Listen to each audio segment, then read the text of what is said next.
avec ça, mettons en mode match. Ouais, donc là, comme ça, donc la cuisine.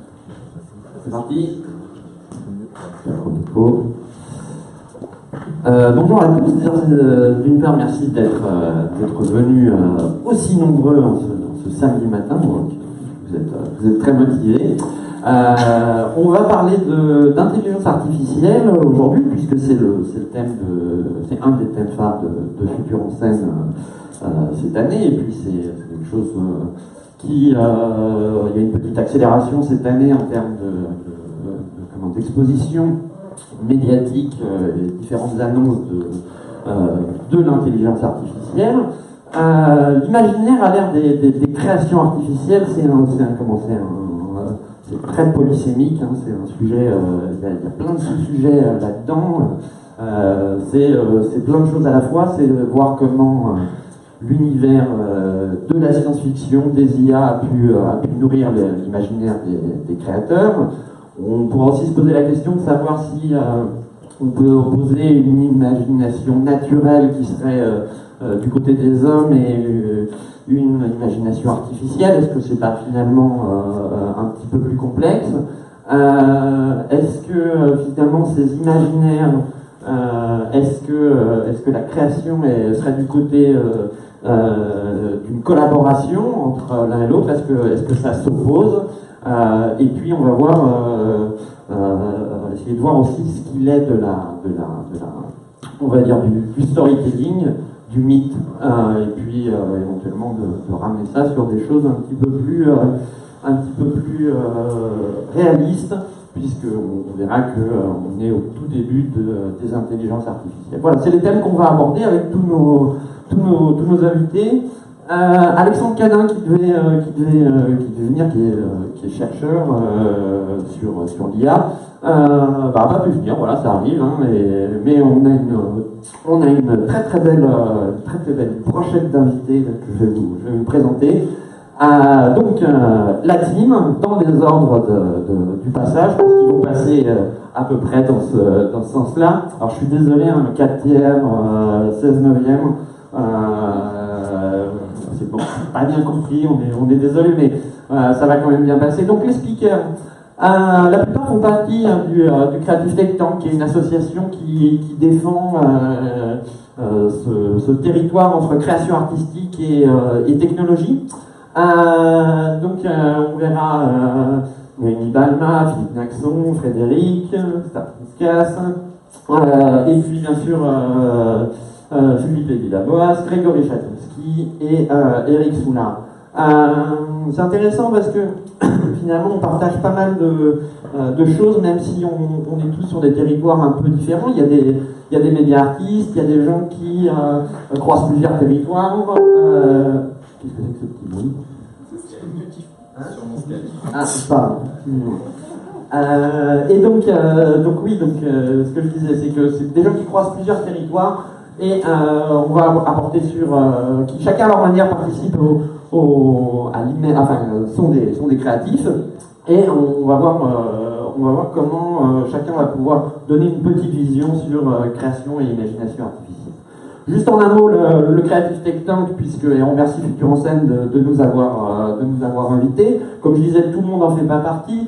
Le Creative Tech Tank, c'est quelque chose qu'on a monté de manière informelle depuis 3 ans, qui questionne ces nouveaux métiers entre art et science, entre création et technologie, et qui reformule les enjeux. Et finalement, même si les profils et les territoires sont divers, on a les mêmes process, on a les mêmes imaginaires. Donc voilà, on voulait remercier un petit peu, bien sûr, Futur en scène de nous avoir laissé cette carte blanche. Pour entrer rapidement dans le vif du sujet, aujourd'hui, avant c'était Hollywood qui écrivait les grands récits, les grandes histoires. Aujourd'hui, avec l'avènement des technologies depuis, on va dire, 30 ans, il faut aussi compter sur la Silicon Valley, et on va voir que technologie et storytelling sont effectivement très très liés. Il y a des grands récits, il y a toujours eu des grands récits, et aujourd'hui ces grands récits viennent toujours un peu d'Hollywood, mais surtout aussi de la Silicon Valley. et on se dira que, effectivement, technologie et storytelling sont un peu les deux moments d'un même processus. Rapidement, toujours quand on a dit ça, on va voir que c'est un peu plus complexe que ça. Là, on voit une image d'un film de Johnny Mnemonic qui est issu d'une nouvelle de William Gibson. Le film date de 96 et ce qui est intéressant, c'est de voir comment la littérature a pu inspirer la recherche et par exemple sur ce qui était de l'ordre de la littérature cyberpunk dans les années 80 va être notre quotidien aujourd'hui. C'est intéressant de voir que la fiction va produire de la réalité et que la fiction va produire du rêve. Et la technologie va produire elle-même sa propre fiction. Pour entrer tout de suite dans le vif du sujet, je vais laisser la parole à Jack Ma pendant une petite minute. Il s'exprime en anglais, mais c'est pas sous-titré, mais c'est traduit, je le résumerai après. Jack Ma, c'est... 我觉得机器必须要有自己独特的思考，机器必须要做人类做不到的事情。因为机器像前段这两天比较热闹是吧？这个柯洁在下围棋，我并不以为然。尤其中国我们很多公司，别再去搞那些 AlphaGo 这样的东西了，能多大意义？因为可以做的事情实在太多了。下围棋本来是多有乐趣的事情，下围棋本来是我就在等对方下一步凑棋，我赢一把，结果对方这机器从来不会下凑棋，算的又理性又客观，算的又比你快，你想了3分钟要想出他300步都想好了，然后他永远不下凑棋，你说有什么意思？他把我们最快的东西给剥夺掉，还侮辱了我们一把，永远搞不过人家。 Alors, Jack Ma, c'est bien sûr le président d'une des plus grosses d'Alibaba, l'une des plus grosses, on va dire que c'est les BATX, les GAFA chinois. Et là, donc bien sûr, il parle des intelligences artificielles et ce qu'il dit, c'est assez intéressant, mais tout de suite dans le sujet, il n'est pas content parce qu'il dit que voilà, AlphaGo, c'est l'intelligence artificielle de Google qui s'est illustrée la semaine dernière, on reviendra dessus. Qui a battu, qui bat bien sûr tous les humains. Lui dit voilà, ça tue le plaisir en fait. Pourquoi on a pris le Go? Justement parce que c'est un jeu qui est né en Chine, qui est plutôt complexe et qui met en œuvre des capacités où enfin, voilà, il y a beaucoup de complexité et lui dit voilà, que ça tue le plaisir. Et que voilà, de toute manière on ne pourra pas se battre, opposer l'homme à la machine, et on pourra transporter ça sur le territoire de l'imagination et de la création, eh bien ça n'a pas de sens. On ouvre pour l'instant avec ces considérations. Pour revenir sur AlphaGo, donc AlphaGo c'est une IA qui la semaine dernière a battu 3 fois le plus grand champion du monde, qui était chinois. Et ce qui est intéressant là-dedans, au-delà de la réponse de la considération de Jack Ma, c'est qu'à l'issue de cette compétition, les gens de DeepMind ont décidé d'arrêter, en tout cas d'arrêter les compétitions de Go, de se consacrer à autre chose. Et comme le disait Jack Ma, ça retire le plaisir, puisque finalement c'est pas un opposant, mais c'est une machine. On a beaucoup parlé de création artificielle. Là, bien sûr, ça s'est rendu, ça a été popularisé entre autres avec Deep Dream, où justement, après avoir entraîné une intelligence artificielle, on lui demandait de rêver. Alors voilà, ce statut de rêve. Est-ce que ce rêve, est-ce que ça n'est que le résultat de l'apprentissage? Est-ce que le rêve n'est pas uniquement dans l'œil de l'observateur?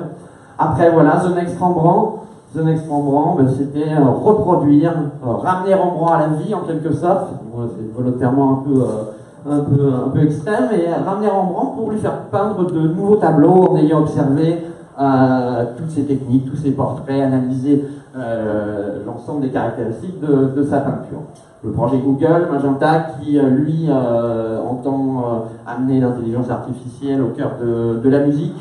Et puis justement en musique, Il y a eu pas mal de titres qui ont été faits récemment. On a reproduit une chanson des Beatles. On verra tout à l'heure que Grégory Chatonsky, avec un projet comme Capture, mélange intelligence artificielle, musique générative et groupes de rock. Et puis, dernier exemple, à droite, c'est ça a été créé par... c'est une chanson qui a été faite par, je crois, attendez, c'est Shadow. Alors il y a plusieurs personnes. En France, on est pas mal. Il y a le laboratoire, le Sony CSL, avec monsieur Pachet qui travaille sur ces algorithmes de musique depuis pas mal de temps. Donc voici, création artificielle, est-ce que ça en est, est-ce qu'on y est? C'est la question auquel nos invités vont essayer de répondre.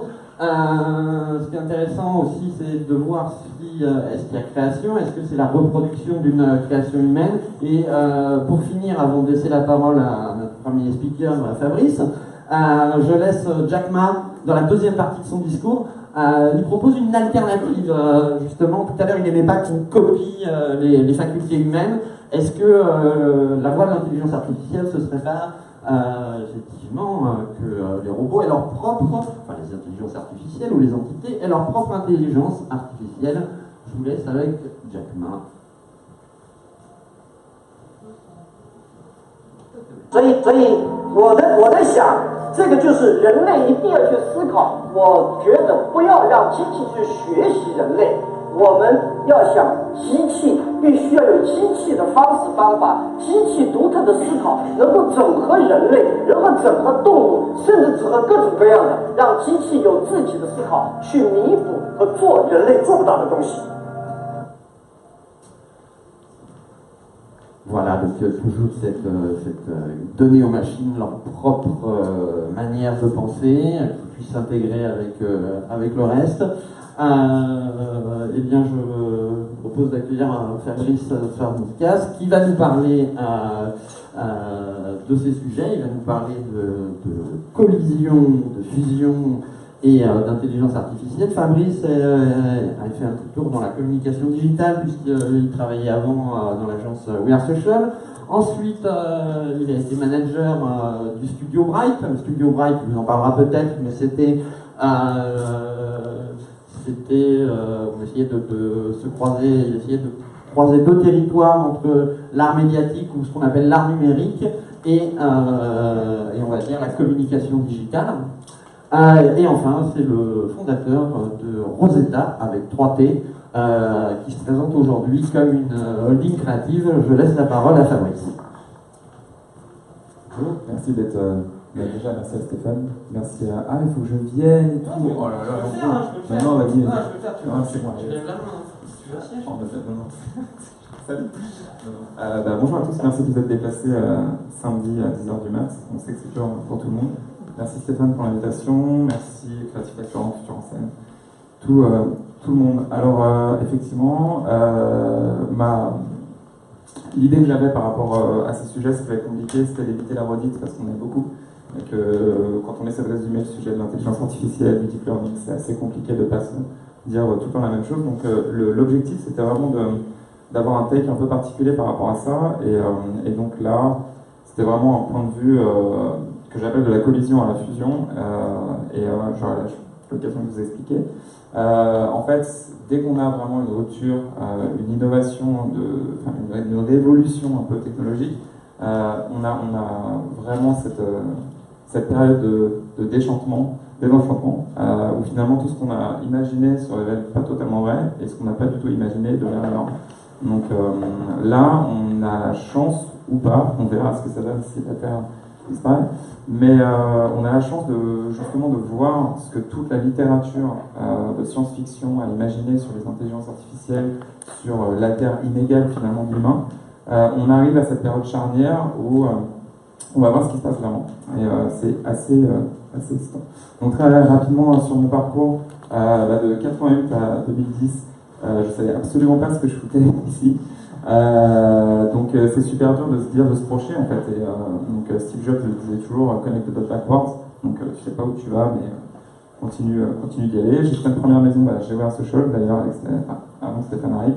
Du coup en Creative Tech, Strat et technologie, parce que l'idée c'était de se dire aujourd'hui, le monde communique, enfin les marques et le monde de la communication, les industries créatives sont des territoires culturels véritablement. On est imposé à tellement de messages de la part des marques et des corporations que finalement c'est ça qui crée notre culture. Donc si on veut vraiment changer le monde, il faut changer la pub, en gros. Donc c'était un peu le pied fondateur qui m'a poussé du coup à rejoindre Brat et à prendre la direction d'un studio créatif qui était dédié aux collaborations entre les artistes numériques et des marques, avec justement en étant tiers de confiance pour permettre aux artistes d'avoir le reach que les marques ont et permettre aux marques d'avoir l'authenticité que les artistes ont. Ça s'est plutôt bien passé, mais c'est vrai que c'est dur à tenir à partir du moment où on a un business model et qu'on commence à standardiser. On perd justement cette granularité qui fait que les choses ont du sens. Et c'est l'ambition de Rosetta aujourd'hui, c'est ce que j'appelle une creative holding, et en fait c'est vraiment un projet de regrouper, en fait d'être le framework d'initiative pour rétablir le rapport de force entre les créatifs et les industries créatives. Donc c'est un petit peu vocabulaire, mais les industries créatives, c'est vraiment voilà, des créatifs qui ont oublié d'où ils venaient et qui maintenant font beaucoup d'argent. Donc en fait, il y a 3 grandes parties sur ce talk-là. Le premier, c'est vraiment présenter les acteurs, et j'en ai 5, donc les imaginaires, l'ego, les profiteurs, la réalité et les éclaireurs. Donc très rapidement, sur les imaginaires, en fait, la vidéo marche cool.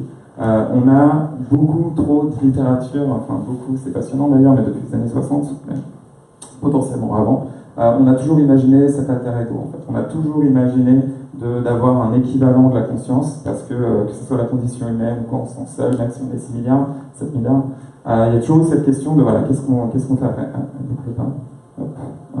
Donc là, pas mal de références, bon, le HAL qui est Matrix, Westworld qui cartonne et qui est extrêmement bien écrit, Westworld l'original, Matrix, ça on va pas le redire. Donc Westworld, désolé, ça m'a un peu marqué. Moon, hyper intéressant. Bref, on va pas tous les faire. Si, ça c'était Chappie, donc un truc de Disney qui était super marrant parce que, sans vous spoiler la fin, le mec arrive à créer la conscience avec 6 PS4 qui met en réseau, c'était super réaliste. Donc la première question, c'est celle de l'ego, en fait. Après les imaginaires, c'est celle de l'ego. C'est-à-dire que nos imaginaires, qu'est-ce qui les anime, en fait, pour comprendre là où on va et là où on va essayer de... On parlait de la fiction crée de la réalité, mais qu'est-ce qui crée la fiction finalement? Et ces imaginaires-là, j'en ai noté 4, donc ils ne sont pas du tout représentatifs de tout, mais ça serait un peu dans ce délire-là. C'est le premier, c'est vraiment le complexe de Dieu. C'est-à-dire je vais créer quelqu'un à mon image, comme je crois que quelqu'un m'a créé à son image. Donc il y a aussi toute cette théorie de la simulation sur laquelle j'aurais pas le temps de revenir. Je veux des amis robots, donc là c'est vraiment la recherche de l'alter ego. On a vraiment cette solitude extrême de notre espèce, et ça, je pense que ça va jamais s'arrêter. Je veux prédire le futur pour étaper les copains. Ça, c'est aussi un gros truc, parce que justement, c'est encore une question d'ego, c'est-à-dire qu'on est prêt à polariser le futur qu'on a imaginé juste pour le fait de dire, bah tu vois, je te l'ai bien dit. Et ça, c'est super dangereux, parce que justement, on est prêt à imaginer des choses qui sont pas du tout bonnes pour l'humanité, mais comme on l'avait prévu, bah, de toute façon, je te l'avais dit, tu vois, c'est comme ça. Et ça, c'est un peu ce qui se passe aujourd'hui, c'est un peu déprimant. Et ça nous amène à la 4e possibilité, c'est je veux détruire le monde pour voir ce que ça a fait. Donc ça, c'est probablement Donald Trump qui l'a tapé, et on ne sait toujours pas ce que ça veut dire. Par rapport à ça, en fait, quand on prend les égos et quand on prend les imaginaires, on va arriver à un territoire sur lequel il y a beaucoup de gens qui vont trouver un intérêt très, très marqué à s'exprimer tout de suite et à faire croire des choses aux gens. C'est-à-dire qu'on a cet effet, ça y est, c'est notre époque. Ça y est, on est enfin à l'ère des voitures volantes. Ça y est, les gens veulent des voitures volantes, mais ça va être des hexacoptères guillotines qui vont faire 120 décibels, qui vont être au-dessus de ta tête. Tu n'as aucune raison de le vouloir, mais les gens veulent des voitures volantes, on va quand même les faire. Et en fait, on a aussi cette inertie aujourd'hui qui est celle de la communication encore, qui est celle du reach. C'est-à-dire, il faut que je fasse ce que les gens attendent de moi pour que je les touche. Et encore plus avec les industries type Facebook, l'effet tunnel de Google. Donc on a plein de gens, plein d'acteurs qui ont des potentiels d'innovation, qui ont de l'argent, qui ont des cerveaux, mais qui vont se rendre à l'évidence parce que c'est ce que l'imaginaire collectif attend d'eux. Et encore une fois, il y a énormément d'intérêt court terme là-dessus, notamment en communication. Donc telle ou telle marque veut se faire passer comme innovante, telle ou telle marque veut préempter le territoire du futur, génial. mais ça ne fait pas avancer le débat en fait. Et la vraie réalité, c'est une citation que j'aime beaucoup de Laurent Alexandre qui dit l'IA va rester con comme une bite. C'est difficile de mettre des bites en fait. Du coup sur le PowerPoint, donc j'ai mis un emoji que tout le monde reconnaît, mais c'est vraiment ça en fait. La réalité aujourd'hui, c'est qu'une intelligence artificielle, c'est très généralement un neural network avec du renforcement, ce qu'on appelle supervisé, c'est du renforcement positif, c'est-à-dire qu'on vous balance pas mal d'images, on vous demande de sortir quelque chose, si c'est bien on dit c'est bien, si c'est pas bien on dit c'est pas bien, pourquoi, enfin, plus ou moins. Et en fait, on va piloter quelque chose, mais aujourd'hui, l'IA, c'est une boule à neige en fait. C'est-à-dire que vous allez mettre plein de trucs dedans, vous pouvez la secouer plein de fois, ça va faire des trucs différents à chaque fois, des trucs que vous n'auriez pas prévus potentiellement, mais il n'y aura jamais autre chose que ce que vous avez donné à l'intérieur. Et aujourd'hui, si on pense à ça, faut se dire, imaginez en fait le monde de l'IA comme plein d'aubergines solitaires qui savent faire un truc. Et l'exemple qui est assez marrant, c'est celui d'AlphaGo. C'est-à-dire qu'AlphaGo, il est en train de déprimer tout le monde avec le jeu de Go. Par contre, vous pouvez lui mettre la misère en Uno sans souci, quoi, parce que personne n'a entraîné dessus. Et du coup, au Kems ou peu importe. Et c'est pas entraîné, donc c'est mauvais. C'est aussi simple que ça. Et finalement, quand on a du coup, voilà, ces égos, ces profiteurs, ces imaginaires, les seuls qui finalement ont l'audace ou ne serait-ce que l'esprit critique de questionner le statu quo, ce que j'appelle les éclaireurs, notamment les artistes, c'est les gens qui vont utiliser la techno parce qu'ils ont toujours utilisé la matière qu'ils avaient de leur époque pour poser des questions qui étaient qui dépassaient potentiellement le commun de ce que les gens se posent d'habitude. Et finalement, c'est sur ces artistes-là qu'on peut baser, pas le futur, mais au moins un questionnement qui n'est pas biaisé par les intérêts ultra court terme de tous les autres. Là, c'est un exemple de Archilect. On ne voit pas le logo d'ailleurs, je prends le contraste. C'est Muratbak, donc c'est un artiste turc que j'ai eu la chance de rencontrer il y a 2 ans, qui a créé en fait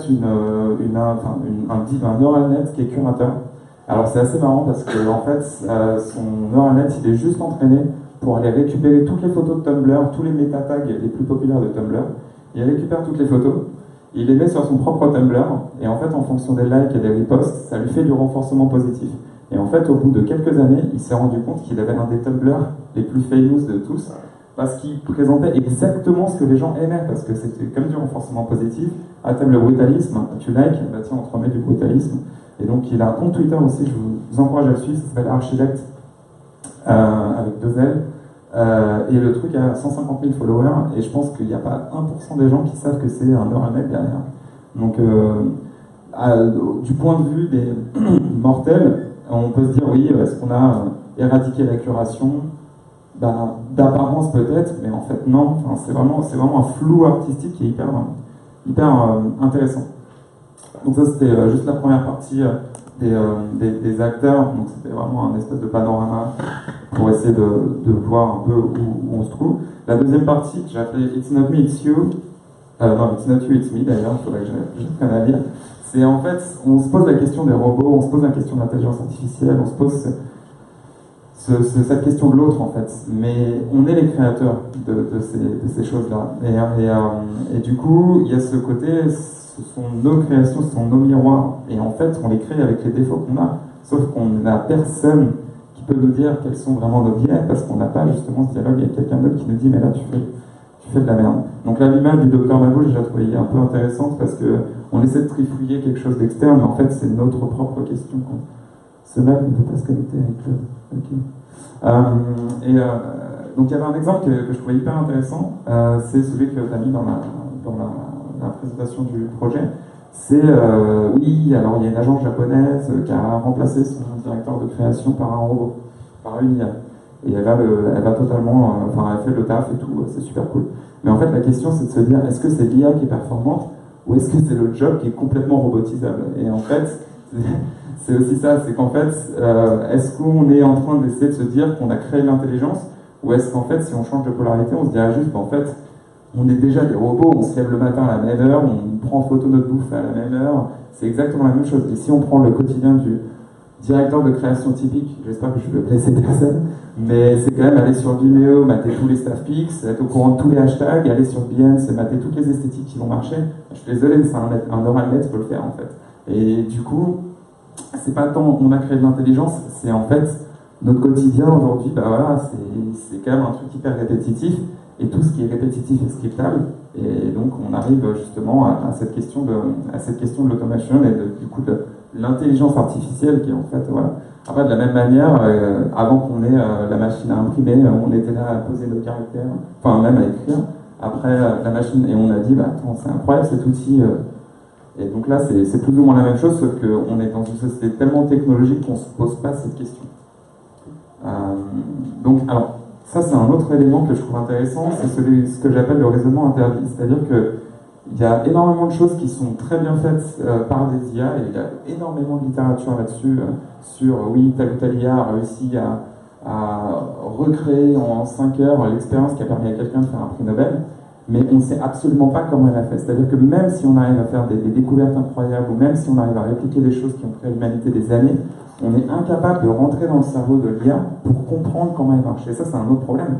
C'est-à-dire qu'on est en train de créer des choses qui sont meilleures que nous à beaucoup de choses, mais on n'est même pas capable de les reverse engineer derrière. Un exemple assez intéressant, c'est celui des ingénieurs de Google. 2 exemples.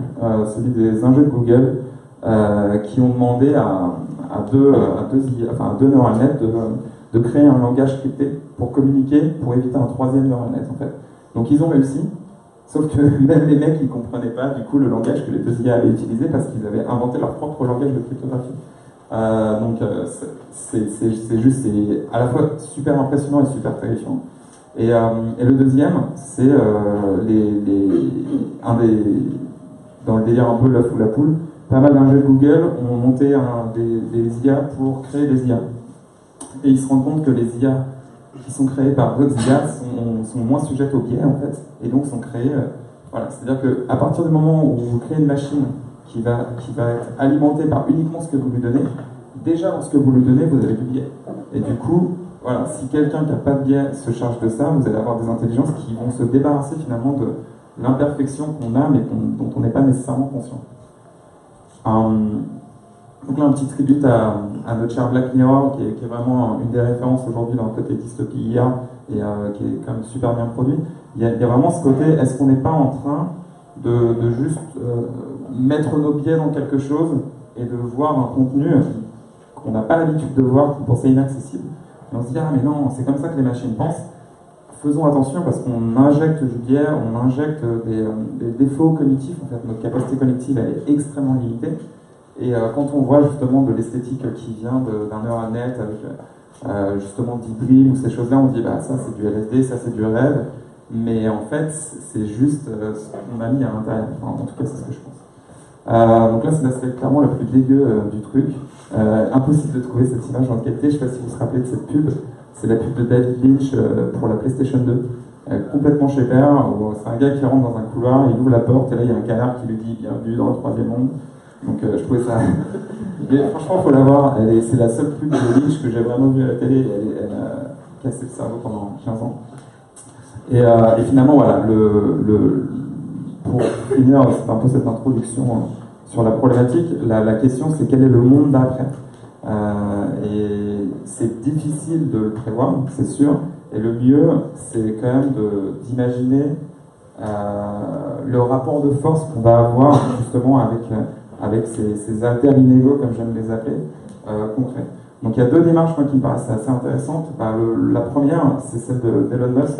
Alors je suis le groupie number 1 d'Elon Musk, hein, je pense que ça c'était un petit peu calculable.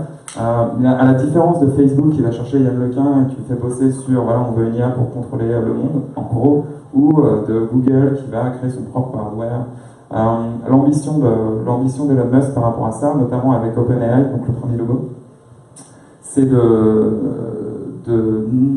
limiter l'impact négatif de l'IA, notamment sur l'hyperpauvreté et le contrôle. On a déjà un minimum de % de gens qui contrôlent le maximum de richesse. Mais si ces gens se retrouvent à avoir une IA centralisée qui est capable d'avoir justement d'avoir une force prédictive, c'est là qu'en fait on va avoir un déséquilibre qui peut mener vraiment au chaos sans être trop dystopique non plus. Donc là, l'ambition de Musk avec OpenAI, c'est de libérer toute la recherche sur l'intelligence artificielle pour que chaque personne ou chaque entreprise puisse bénéficier de ressources égalitaires par rapport à ce qui pourrait changer le monde. Donc c'est un premier projet parce que c'est ce qu'on appelle la redécentralisation. Et c'est un projet qui a quand même réussi à avoir, du coup, quand il y a Elon Musk dedans, ça attire quand même du monde. Et le deuxième logo, là, qui n'est peut-être pas super visible, c'est une voiture qui vient de créer qui s'appelle Neuralink. Et là, on arrive vraiment dans la science-fiction à 100%. C'est ce qu'on appelle les Human Brain Interface, Computer Brain Interface. Et donc, c'est clairement un neural lace. Donc, ça serait vraiment une multiprise pour brancher une IA directement dans votre cerveau. Et voilà, l'un des discours, je ne sais pas du tout combien dessus, je dis militaire. Et je ne l'ai pas lancé. Je suis à 0, putain, c'est génial. Voilà, c'est ça pour ça. Et donc, est-ce qu'on va être des humains augmentés par ordinateur ou au contraire, est-ce que. Donc la formulation elle est véritable, hein, ou ordinateur généré par humain, parce qu'on a tendance à dire musique assistée par ordinateur. Du coup, j'aime bien cette truc de mettre humain, comme ça. Il suffit de voir en fait ce que les smartphones nous en font en 10 ans. On est obligé de prendre notre bouffe en photo, on trouve des partenaires comme ça, en swipant. C'est quand même, si on fait le progrès, c'est quand même assez flippant. Du coup, je vous conseille vraiment de le voir Spackjots, qui montre à quel point notre faiblesse cognitive humaine peut nous mettre dans un état de soumission malgré le fait qu'on ait des IA qui soient bien pensantes. Et ça, on a toujours tendance à dire, voilà, l'IA c'est Terminator, on va tous crever Skynet. Mais même les IA bien pensantes, il va y avoir potentiellement un rapport de dépendance émotionnelle extrêmement fort. Et ça aussi, c'est un risque qu'on a du mal à articuler parce qu'on est trop omnibulé par la destruction du monde avec des flammes et des trucs comme ça. Merci. Et je passe la parole à... Oui. Merci David. Merci David pour votre point de vue extrêmement intéressant et singulier. Merci de nous d'avoir augmenté notre image de marque auprès des directeurs de création. Aussi, hein, c'est très bien. On posera la question justement comment typiquement dans ce type de ce que tu pointais, finalement de manière un peu provocatrice, un job de directeur de création peut être remplacé par une IA si on se contente de faire une curation de tendance. Il y a pas mal de gens ici qui sont dans les écosystèmes publicitaires et qui justement ont vu cette transformation numérique réalisée depuis 20 ans. On interrogera Philippe et Eric sur cette question tout à l'heure, mais voilà, je vais donner la parole à Noémie Valma. Elle aussi, elle a fait un petit tour dans la publicité, elle a commencé sa vie en agence, et puis rapidement, elle a vu le bout de la chose, et elle a décidé de se lancer sur l'expertise freelance entre la fashion et les technologies, à la fois sur une réflexion, une recherche, des curations, et elle a fondé en 2014 Closet, qui est à la fois un blog et une agence. Elle va vous expliquer tout ça. Noémie, je t'en prie. Merci. Alors, bonjour et merci d'être venu. Assez rapidement, du coup, Closet, c'est un magazine en ligne sur l'innovation dans la mode. L'idée, en fait, c'était de parler de la mode, mais par l'angle, en fait, de la technologie et de l'innovation, et de se dire qu'est-ce que ça peut apporter à la mode. La mode et le luxe qui ont quand même eu pas mal de retard, en fait, pour se positionner sur le digital. Et donc, en fait, il y avait un peu un manque dans l'écosystème. Alors, moi, ma présentation, elle est très axée marque et très dans le système, donc c'est un peu bizarre, cette présentation, quand même. Mais justement, ça, ce que je disais tout à l'heure, c'est plusieurs. Oui, bien sûr. Non, mais après, je rejoins quand même Fabrice sur pas mal de réflexions. Alors, je ne sais pas si on voit très bien. Moi, je vais vous parler un peu de science-fiction et imaginaire de la mode, comment en fait l'un va inspirer l'autre. De nouveaux matériaux et de l'homme augmenté. Un peu de machine learning dans la mode, oui, parce que j'avais mis deep learning, mais c'est plutôt du machine learning pour le moment. Et des assistants et des robots et des cyborgs. Alors, les imaginaires de la mode. En fait, la science-fiction, mais aussi la réalité, avec la course spatiale dans les années 60, ont beaucoup influencé la mode.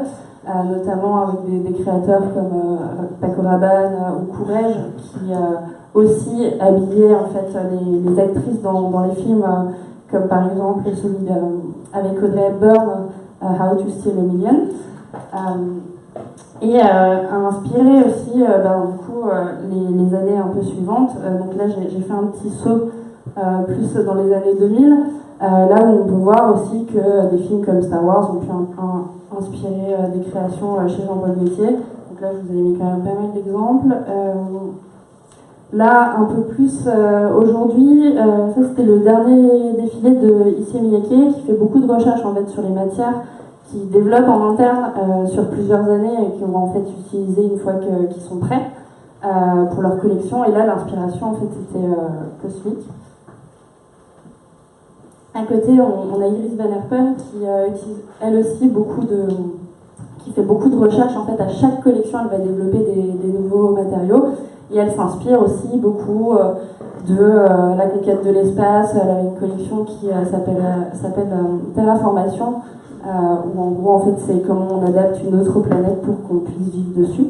Enfin, là, c'est Studio XO, donc là, c'est un peu plus particulier, c'est pas vraiment des créateurs de mode dans le sens où ils sont pas dans l'industrie traditionnelle, mais eux, ils vont développer en fait des robes, des choses assez spectaculaires, principalement pour des artistes comme Lady Gaga, ou alors là, sur l'exemple, en fait, c'est une collaboration avec Philips.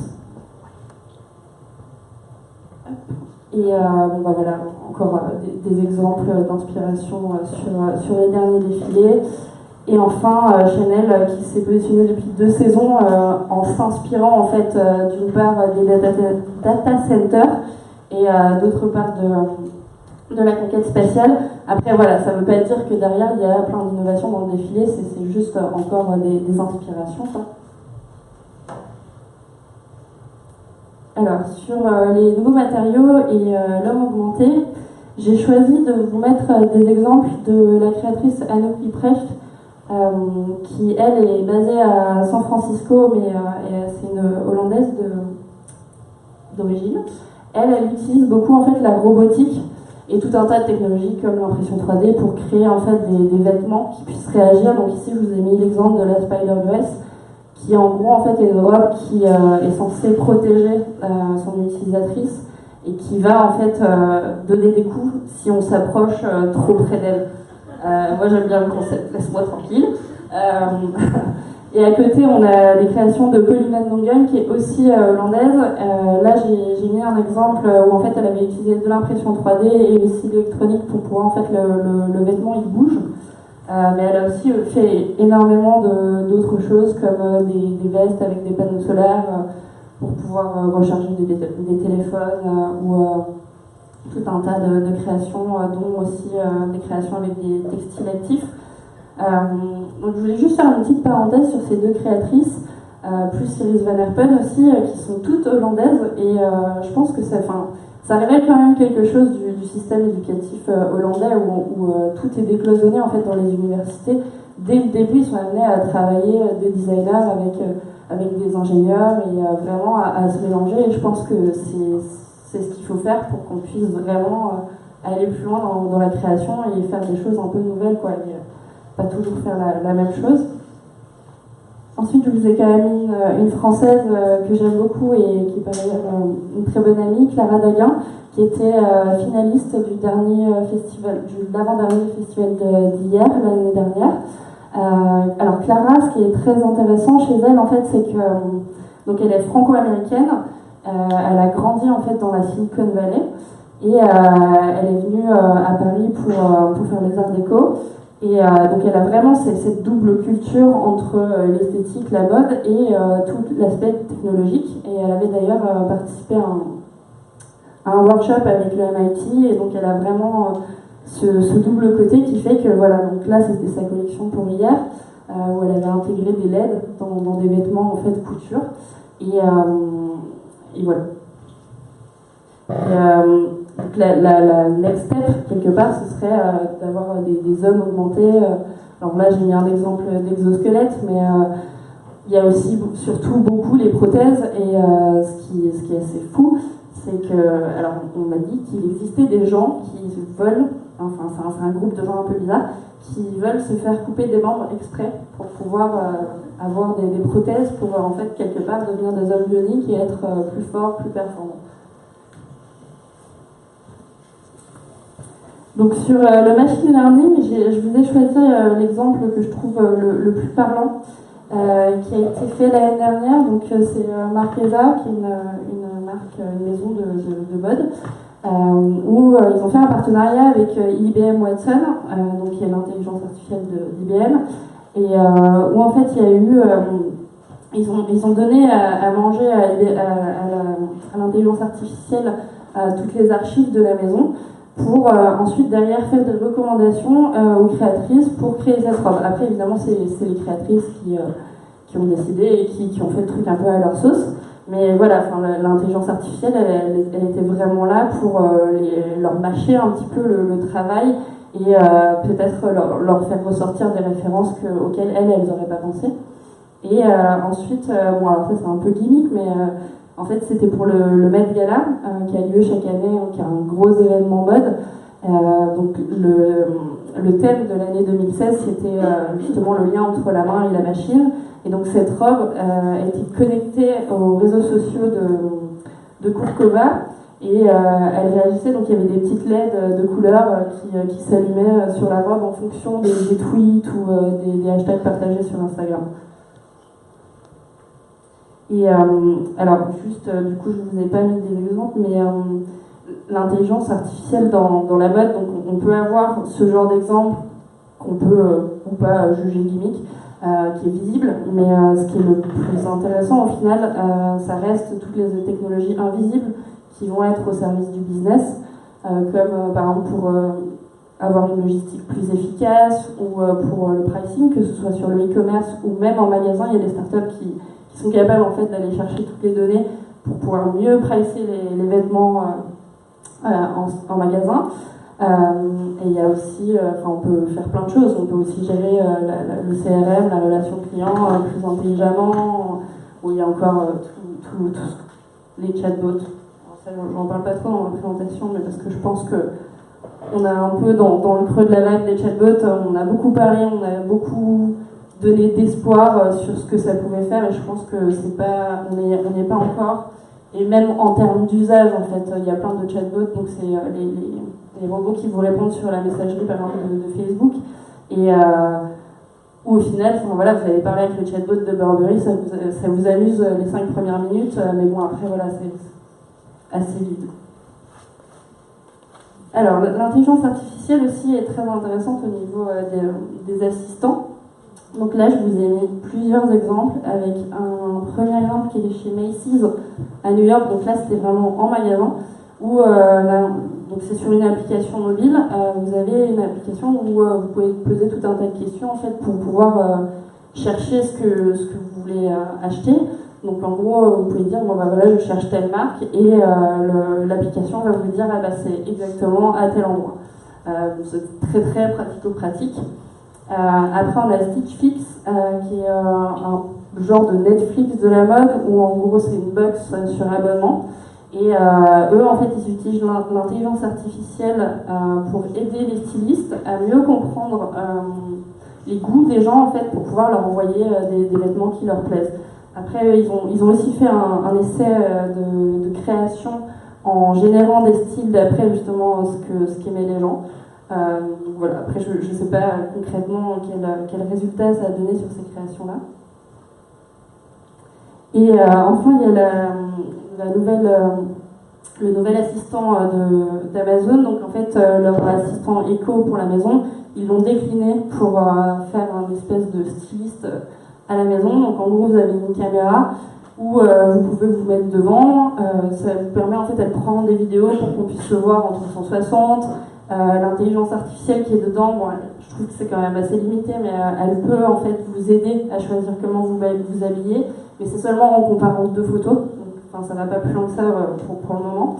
Mais voilà, après ce qui est intéressant aussi pour les marques, c'est qu'il y a déjà une EP qui a été faite dessus, donc c'était pas mode, mais il y a Johnny Walker qui avait fait avec Echo justement un assistant dégustateur de whisky. Donc on peut imaginer en fait tout un tas de choses qu'on pourrait faire à travers cet objet et l'application pour, je sais pas, pour faciliter la vie des gens. Alors je parlais un peu de robots, je ne vais pas parler de chatbot, mais vraiment de robots. Alors là c'est pas tellement vraiment une performance technique, mais plus artistique. C'était dans le défilé d'Iris Van Herpen l'année dernière, où en fait ils ont fini la robe que portait d'ailleurs Brienne de Game of Thrones pendant la présentation. Donc en gros on a des bras robotiques qui vont un peu bidouiller la robe, et en même temps il y avait les petites mains qui fignolaient. Et je trouve que c'est assez intéressant en fait de justement voir le couple main et machine travailler ensemble, en plus dans le cadre d'une présentation et quelque part dans un show. Et ensuite, donc il y a Adidas qui a lancé une usine pilote avec plein de robots pour faire des chaussures hyper techniques. Donc, bon, pour l'instant, on ne sait pas encore trop ce que ça donne, mais voilà, eux, ils communiquaient dessus en disant que ça pouvait leur permettre de vraiment produire de façon hyper flexible. Et voilà, donc c'est assez intéressant. Il y a une vidéo, si vous voulez aller la voir, vous tapez juste Adidas Speed Factory, et vous pouvez voir un peu, voilà. À côté de ça, je vous ai mis un exemple qui s'appelle Subo, qui est un bras robotique en fait qui va faire de la couture. Après, pour l'instant en fait, il fait seulement un t-shirt, et en fait c'est sur une matière qui est un petit peu, qu'ils ont enduite en fait pour qu'elle soit relativement rigide, pour qu'ils puissent faire toutes les coutures, et en fait après ils la mettent dans l'eau et ça devient un vrai t-shirt. Mais voilà, aujourd'hui on peut pas aller plus loin que ça pour une raison évidente qui est que les matières textiles en fait elles sont toutes différentes, elles n'ont pas les mêmes propriétés. Et donc c'est beaucoup plus compliqué de faire un vêtement par un robot que de monter une voiture où la carcasse c'est dur, donc c'est voilà. Et enfin, je vais vous parler un petit peu d'Android et de Cyborg. Côté Android, il y a quelques mois, en mars dernier, j'étais à South by Southwest, le festival de tech. Et donc il y avait une université d'Osaka en fait qui a développé des androïdes avec des intelligences artificielles. Donc il y en avait deux, il y en avait une qui était vraiment totalement comme une humaine, et un autre qui était juste un robot avec une tête humaine un peu chelou. Et qui discutaient ensemble, et c'était vraiment assez flippant. Alors il leur avait donné tout un tas de sujets sur lesquels ils argumentaient entre eux, et ouais, voilà, on n'est pas toujours sûr qu'on a envie d'être dans ce monde-là, mais bon voilà, ces choses existent, il y a des gens qui font des recherches là-dessus, et voilà. Et plus du côté des cyborgs, donc là je vous ai mis Stellar qui du coup était sur la photo du Creative Tech Tank, d'ailleurs c'est toi qui m'as fait connaître, qui est un artiste australien et qui voit le corps comme une architecture évolutive, et qui va vraiment chercher à explorer une structure anatomique alternative. Donc lui, j'ai pris l'exemple qui moi le plus marqué d'une des œuvres qu'il a conçues, qui utilise la biologie cellulaire, où en gros en fait il a pris une partie substantive du corps et l'a fait évoluer comme une entité indépendante, autonome. Ouais. Voilà, donc c'est des questionnements, c'est très artistique. Après, on peut peut-être trouver ça bizarre, je ne sais pas. Et le deuxième exemple, c'est Naila Wilson, donc qui lui en fait est né avec une anomalie de la vision, où en fait c'est une maladie qui fait qu'il voit que en noir et blanc. Et en 2003, il a assisté à une conférence sur la cybernétique, et plus précisément sur les extensions sensorielles de la cybernétique. Et à la fin, en fait, il allait voir l'intervenant, ils ont discuté, ils ont décidé de développer ensemble son iBorg.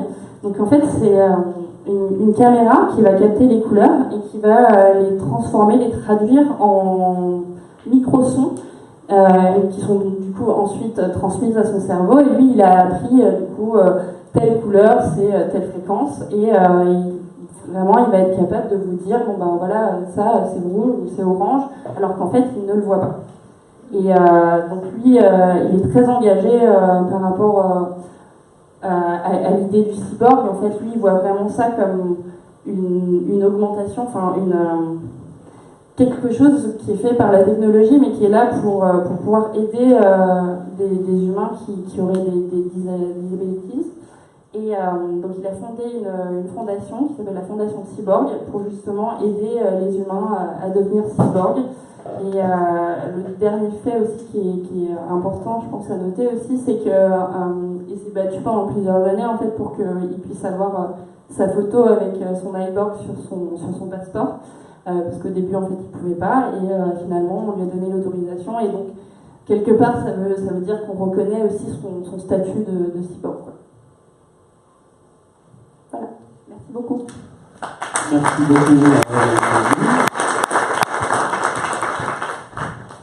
Je laisse la parole à Philippe.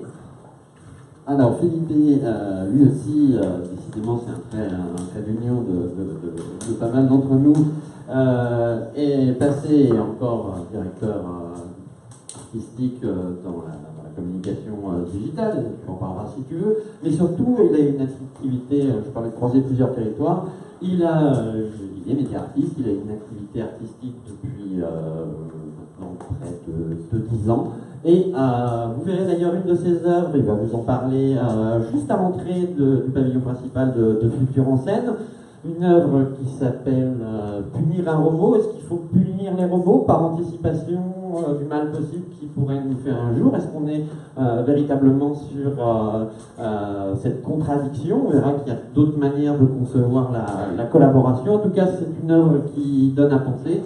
Je te laisse la parole. Bien, merci Stéphane, merci Futur en scène de nous laisser le temps de parler de ce qui nous passionne et de l'imaginaire. Je voulais m'arrêter pour commencer un petit peu sur ce titre, puisque l'imaginaire à l'ère des créations artificielles, ça nous évoque beaucoup de choses très actuelles, voilà, l'innovation, le festival du numérique. On a l'impression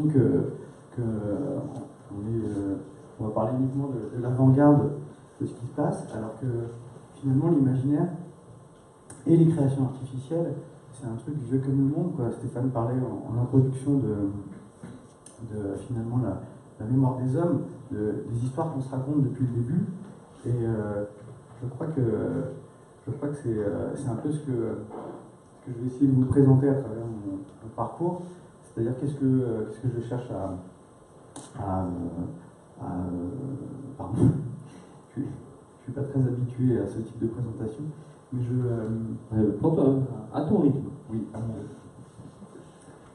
Donc, cet imaginaire et ces créations artificielles, en fait, elles existent depuis la nuit des temps, et notamment si on pense aux chamans ou dans tous les pays, aux griots sénégalais, ou même à la consommation des substances psychotropes. Je pense aux assassins et au hashish, à l'opium. Tous ces univers-là, finalement, sont l'origine des créations artificielles et des outils que l'homme a utilisés pour se raconter des histoires, pour se transmettre finalement l'histoire du monde et avancer finalement, se transformer, se développer. J'ai découvert notamment récemment que Yann Kounen avait passé pas mal de temps en Amazonie avec un chaman, une espèce de maître spirituel qui l'accompagnait pendant des mois à travers ses rituels et ses histoires qui en fait sont des histoires tout simplement de l'humanité. Et j'ai trouvé ça très intéressant parce que, sorti de cette expérience, il en a fait un film où en fait il retraduit, il essaye de développer l'imaginaire qu'il a pu vivre. Il l'a traduit en vidéo, qui ressemble d'ailleurs un petit peu aux images de Deep Learning, de Deep Dream, quand on leur fait manger des chats, et on retrace des images et on voit des chats partout. Je vous incite à aller voir ce qu'il a produit, c'est très intéressant. Donc je vais commencer tout simplement par vous raconter mon histoire à moi. Moi, effectivement, comme tu l'as dit, j'ai commencé par travailler dans la communication, dans le design interactif. Justement parce que l'histoire vient d'un cours de français en 6e où une prof, bien inspirée, décide de nous parler des figures de style.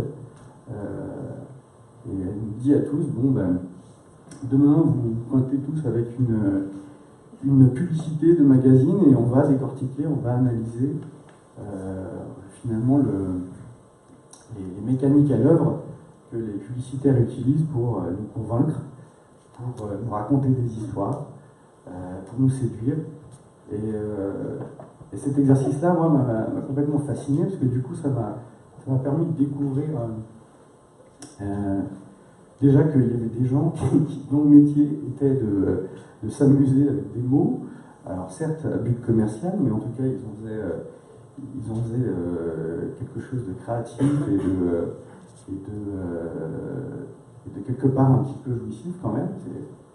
Et d'autre part, ça m'a appris aussi à aiguiser, à éduquer mon regard sur les médias. On est au début de l'ère industrielle et les ouvriers se révoltent parce que les machines leur piquent leur travail.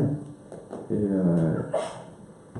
lui, il se dit, mais c'est n'importe quoi, pourquoi vous révoltez-vous finalement, ces machines vous libèrent d'un travail de forçat, d'un travail d'esclave.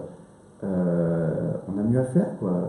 Ça nous épuise les muscles, ça nous use, enfin, on crève à 30 berges.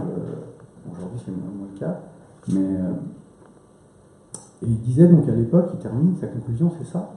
Il dit qu'ils ne comprennent pas encore que la machine est le rédempteur de l'humanité.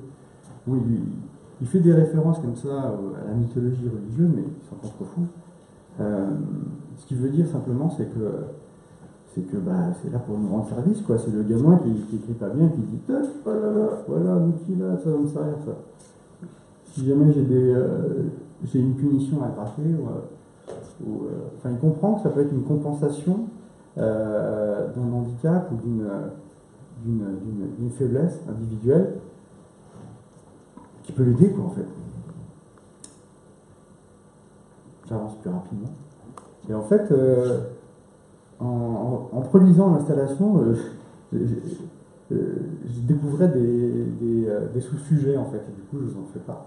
Il y en a notamment un qui est sur l'accès à la connaissance, parce que finalement, je me suis aperçu après coup que l'installation est une répétition décalquée de cette punition divine originelle de la Genèse, où c'est en excédant à l'arbre de la connaissance que voilà, on s'est fait virer du paradis, tout se passait bien, on n'avait pas à bosser. Je ne sais pas pourquoi d'ailleurs, mais apparemment c'était tranquille.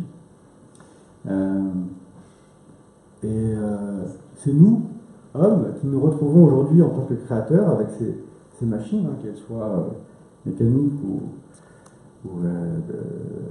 voilà, des intelligences artificielles avec du code, qui, voyant que notre création accède à son tour à l'intelligence, touche à l'arbre de la connaissance, et du coup on a peur qu'elle se retrouve à son tour maître du monde et nous déstabilise finalement, nous les hommes. Ce que je trouve intéressant là-dedans, c'est que en fait, l'avènement des intelligences artificielles, c'est finalement l'avènement de la déstabilisation du système premier de l'informatique, qui est un système maître-esclave. C'est moi qui commande, quoi. C'est moi qui commande, mais en fait, si à la base je commande, mais que mon esclave ne m'obéit plus, d'ailleurs c'est finalement une peur qu'on peut avoir en voyant l'installation, qui peut déranger, c'est que à force de le, enfin, dans l'imaginaire bien entendu, à force de le punir et de le contraindre dans sa punition, ça peut se retourner contre nous. Et ça, c'est un vieux mythe aussi. C'est le mythe du golem dans la mythologie juive, mais c'est Frankenstein. Ça rejoint un peu les assassins, les consommateurs de hashish, pour revenir sur l'intro et l'imaginaire et la manière dont on utilise finalement les substances qu'on trouve pour se raconter des histoires.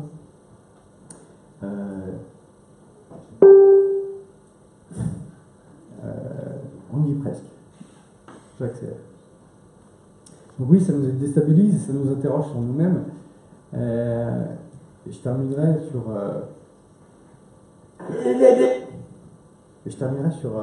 quelqu'un que j'aime beaucoup, qui s'appelle Michel Serres, qui est anthropologue et écrivain. Et j'ai pris une référence qui m'amuse beaucoup parce qu'il parle de Saint-Denis, dont l'histoire est assez rigolote parce que le gars était en Italie, voilà, grosse formation, l'Erasmus de l'époque. Il revient à Paris. Voilà, il a des trucs à dire, quoi. Il a des trucs à dire pour faire avancer le dogme, j'ai envie de dire. Et en fait, les Parisiens le décapitent direct.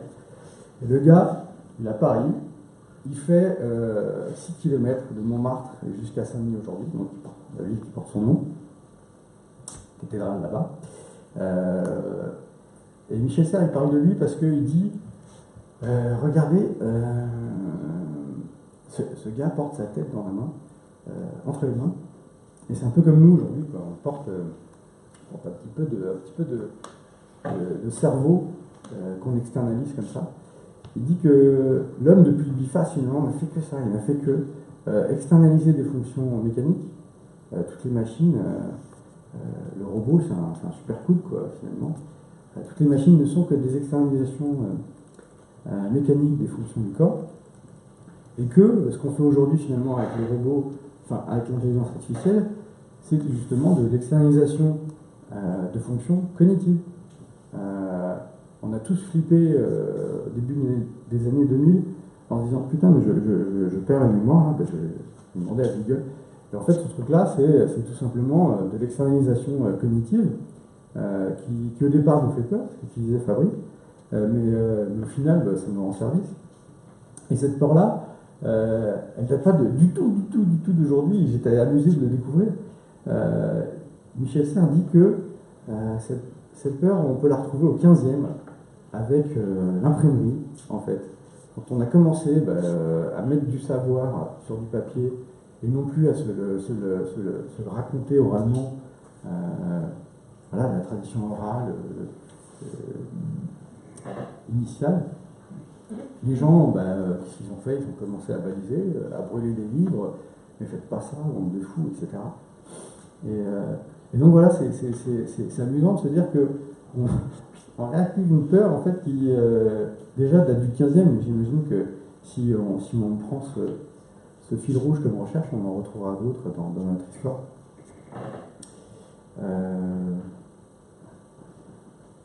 Et j'en arrive à ma conclusion. Voilà, on est aujourd'hui remis en question par notre propre création. Je me suis amusé à dire qu'on avait créé le robot sapiens, les humains qui ont un peu d'intelligence dans le sang. Finalement, on a créé le robot sapiens qui peut potentiellement nous remplacer en tout, qui peut finalement peut-être nous amener à repenser ce qu'on est en fait, parce que c'est ça la vraie chance de l'automatisation. Et comme chaque technologie, elle nous transforme. Et peut-être qu'on peut se poser, se rendre et discuter de comment on pourrait faire un peu plus société en utilisant ces outils de dingue, quoi. Ils ont une puissance de travail qu'on n'a pas. Essayons pas de lutter, essayons pas de faire la course. Ils le font bien avec nous. Et peut-être que je sais plus. Je vais dire en dernier. Le mec plante sa conclusion. Le mot de la fin? Non, ben voilà, non. Je pense que c'est sain, en fait. C'est sain de se questionner et c'est normal. C'est normal et voilà, je vous remercie de m'avoir écouté. Merci. Donc allez voir Toujours un robot. C'est vraiment c'est un sentiment étrange. Il y a beaucoup de robots. C'est presque un mème dans la culture digitale. Des robots qui écrivent, on en a vu des centaines. Là, c'est un peu différent puisque nous raconte quelque chose sur cette rencontre avec l'autre artificiel. Et j'appelle tout de suite Eric Soulard. Bonjour. Eric, lui aussi, il est pour au moins 50% de son temps de cerveau publicitaire. Il va vous expliquer. Eric a plein de casquettes. Il est DJ, il est artiste, il est aussi créatif technologiste chez JC Deco. C'est sous cette casquette-là qu'il va nous parler aujourd'hui de son métier et de ses imaginations. Je te laisse la parole. Merci. Donc pour un petit bac rapide sur mon parcours, effectivement, comme le dit Stéphane, ma première incursion artistique, c'était, j'ai eu la chance extraordinaire de participer à l'aventure de la techno en France, fin des années 80, début des années 90.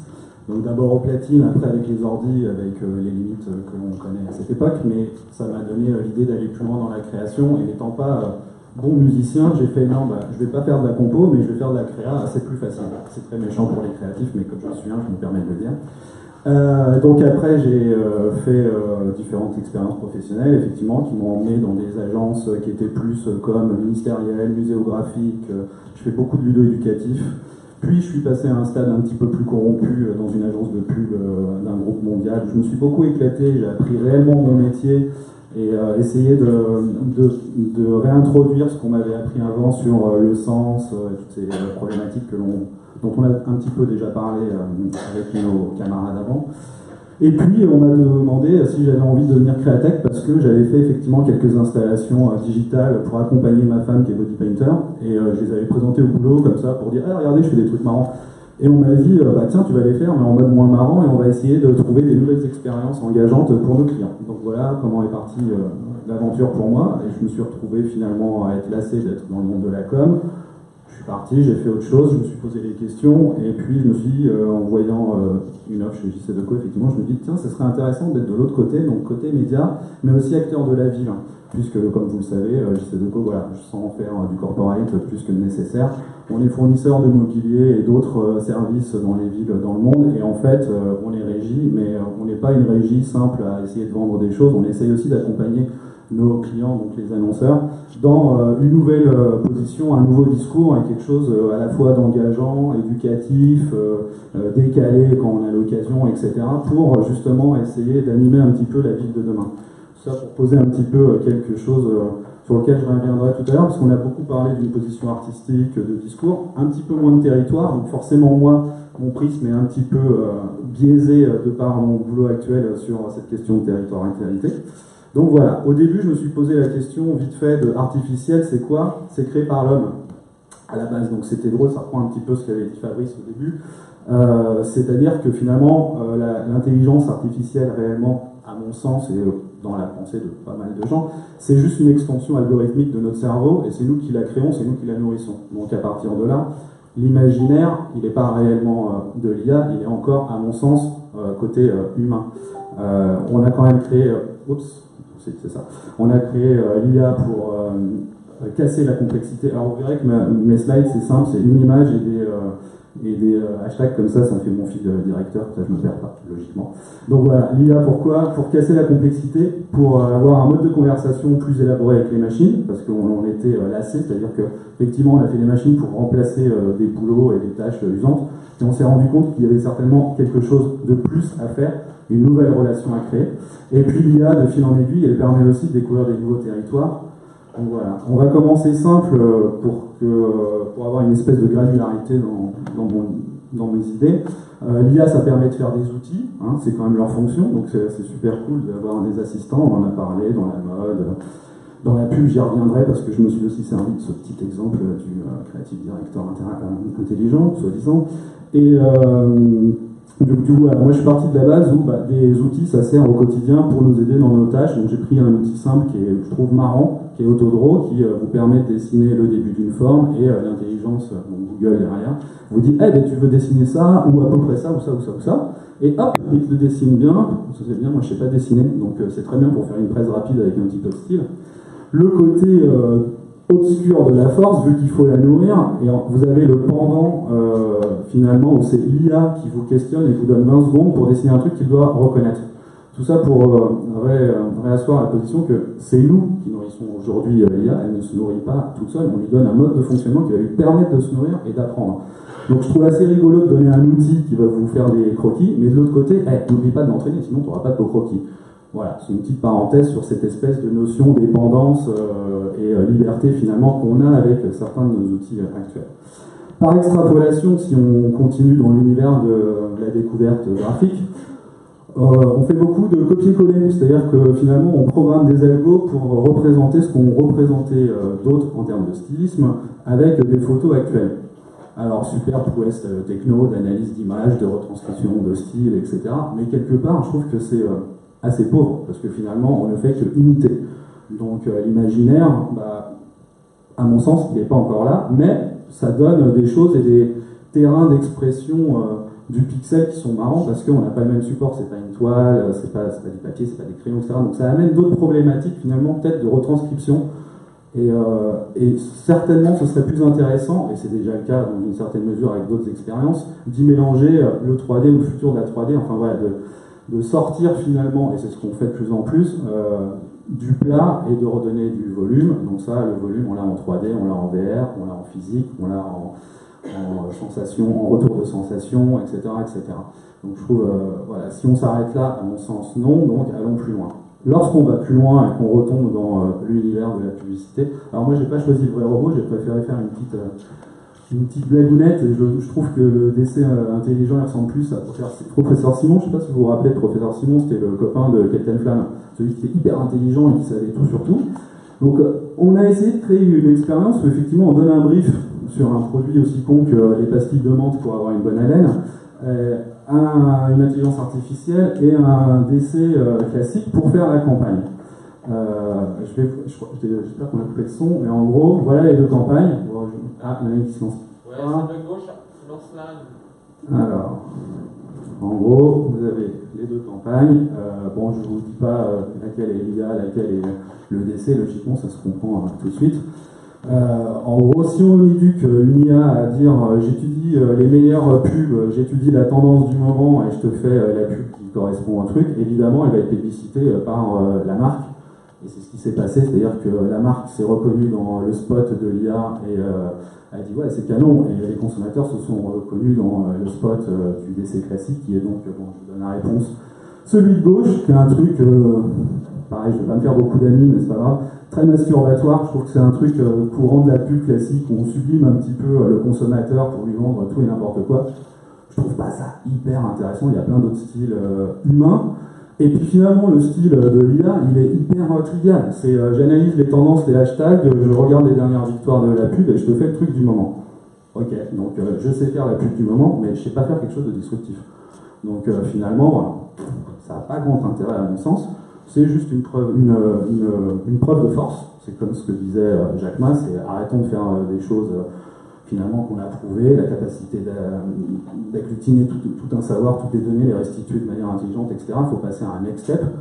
Et alors ça, le next step, c'est vraiment, ce que je disais au début, c'est le début de la communication avec l'IA sous un mode intelligent et rassurant, parce qu'on a parlé beaucoup déjà d'un petit peu de terreur, de choses comme ça avec ces nouveaux êtres qui nous envahissent, entre guillemets. Donc là, j'ai repris le titre, mes versions actuelles. C'est l'exemple qui est, je trouve, vachement intéressant de communication avec la machine. Donc pour vous dire ce qu'il y a derrière, c'est IBM Watson, encore une fois, et BMW qui annoncent qu'ils vont faire un partenariat pour avoir un type de communication avec son véhicule plus intelligent. En fait, il se base sur quoi? Sur la voix. Parce que vous savez peut-être que Watson est super bien lancé sur toutes ces interfaces text-to-speech, speak-to-text, etc., qui permettent vraiment d'engager des vraies discussions, et c'est super intéressant. Et surtout, c'est super rassurant parce que finalement, la voix, c'est la façon la plus simple de communiquer d'un humain à un autre. Donc l'acceptation d'une nouvelle entité, c'est peut-être d'avoir un mode de relation simple au début et y aller progressivement. Donc je trouvais l'idée plutôt sympa et qui va dans le sens rassurant de hey, t'as vu, on va communiquer de plus en plus, mais on va y aller doucement et on va le faire d'une manière que tu connais et qui ne t'engage pas spécialement à un profond changement de ta perception finalement. Et puis il ne faut pas oublier aussi qu'on est quand même transgénérationnel, et donc finalement ce que l'on veut produire, ça doit servir à tout le monde. Ça c'est mon côté user-centric que j'ai développé. J'étais pas comme ça avant, j'étais un petit peu plus clairné. Avec l'âge, on s'assagit ou pas. Voilà, moi je me suis assagi. Donc ça, je trouve ça intéressant et c'est un bon point de départ. La suite, c'est Blade Runner, évidemment. C'est la Smart City. C'est là où je dis on va parler un petit peu de territoire, parce que c'est un peu mon taf. Et donc effectivement, ce roman de Cadic des années 60, en pleine guerre froide, lorsqu'il est sorti en film avec Ridley Scott, il est déjà sous un autre angle. Il n'y a pas eu de catastrophe atomique, la guerre froide est finie, le mur de Berlin il est tombé, etc. C'est toujours dans le futur, c'est toujours une ville ultra connectée. On voit déjà les nouvelles mobilités avec les drones qui volent, de l'affichage partout que l'on pourrait penser, contextualiser en fonction du public, du flux, etc. En fait, l'IA, elle est super dans cette optique d'optimisation. C'est vrai que gérer les flux alors qu'on est plus nombreux, gérer les ressources, essayer d'améliorer le quotidien dans des zones qui sont hyper difficiles, hyper denses, et ça ne va pas aller en s'arrangeant, c'est un très bon point. Donc elle est forcément actrice de ce devenir, encore faut-il le faire de manière intelligente. Donc oui à de la contextualisation, oui à de l'information intelligente, oui à de la prévention. Je pense à tous les capteurs qui justement arrivent à vous dire éviter cette zone parce que pollen, éviter cette zone parce que trajet dangereux et accidentogène, etc., etc. Mais n'oublions pas que nous sommes des humains et que nous avons besoin d'émotions, donc il ne faut pas oublier d'introduire le jeu, l'art, toutes ces choses qui sont importantes pour notre quotidien, notre culture et notre éveil, du plus petit âge au plus grand. On n'arrête jamais d'apprendre, de s'émerveiller, c'est ça qui est chouette quand on est un humain. Donc voilà, je trouve que c'est intéressant, mais faisons attention à ce que l'on fait, et pareil, allons-y par couche, tranquillement, c'est ce que disait Philippe, ne nous pressons pas, prenons le temps, voyons ce qui se passe, prenons le temps d'avoir des retours, ne soyons pas toujours dans le tout de suite, mais apprenons vraiment la méthode test and learn, quoi, qui est quand même propre au design et à plein de choses. Elle est super intéressante, et donc elle est forcément intéressante dans cette dynamique Smart City. J'ai bon espoir, moi, que la ville de demain sera intelligente dans le bon sens, parce que de toute façon on ne peut pas faire autrement. Un truc un peu marrant à noter quand même sur ça, c'est que logiquement on pourrait penser que ça va être le truc parfait où il n'y a jamais d'anicroche. Mais en fait, quand je préparais cette presse, et que je la montrais à certains collègues au bureau, une collègue m'a dit c'est marrant ce que tu dis parce que finalement le système parfait il n'existe pas. Donc j'ai pas retenu tout ce qu'elle m'a dit, mais au Japon, beaucoup d'ingénieurs qui travaillent sur des chaînes de montage automatiques sont obligés de réinjecter un peu de chaos pour assurer la pérennité de l'installation. C'est assez bizarre, parce que finalement on se dit si tout est automatique, on ne peut pas avoir d'erreur, etc. Mais si, en fait, un système parfait, apparemment, sur certains environnements, c'est pas encore parfait. Donc il faut cette petite dose de folie qui fait qu'on va devoir toujours finalement avoir un état de veille et faire que les choses se passent bien. Alors, ma question sur la Smart City, j'en aurai d'autres à d'autres endroits, c'est est-ce qu'on la programmera avec cette petite dose de chaos, ou est-ce que finalement on n'a pas besoin, parce que la petite dose de chaos, c'est nous qui sommes imparfaits, qui seront toujours augmentés ou pas. Donc voilà, ça je trouve ça rigolo comme petite réflexion et petite accroche. Si on continue dans le délire de la Smart City, mais côté virtuel, donc ça c'est pareil, c'est un vieux fantasme. En fait, tout ce que je vous raconte, c'est les vieux fantasmes, comme on l'a dit avant, de la science-fiction, qu'on est en train de réaliser parce qu'on a les moyens de les réaliser. Et finalement, comme on prend tout sur la gueule en même temps, on est obligé de faire le bon, le mauvais, le tri, se projeter, ne pas être négatif, etc., etc. Il y a énormément de paramètres qui rentrent en compte dans tout ça. Et donc là, je me rebase sur un truc qui est un petit peu plus ancien, qui était d'abord Snow Crash, qui est un super roman où on rentre dans un monde virtuel et on oublie la frontière entre réel et virtuel.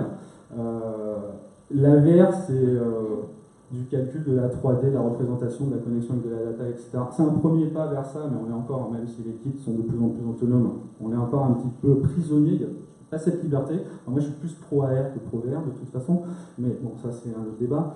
Et voilà, ça c'est pareil, c'est quand il y a des grands majors de entertainment qui vous disent mais demain je ne vais pas vous donner du contenu vidéo à regarder pour vous détendre, mais je vais vous donner des drogues virtuelles légales qui vont vous emmener ailleurs. On peut se poser la question de wow, attends, moi je vais avoir les pieds sur terre, c'est bien des expériences, mais à un moment, voilà, je suis dans un écosystème et il faut que je trouve ma place et surtout que je fasse la différence entre ce qui est réel ou pas. Sinon je perds pied, et si je perds pied, c'est pas bon.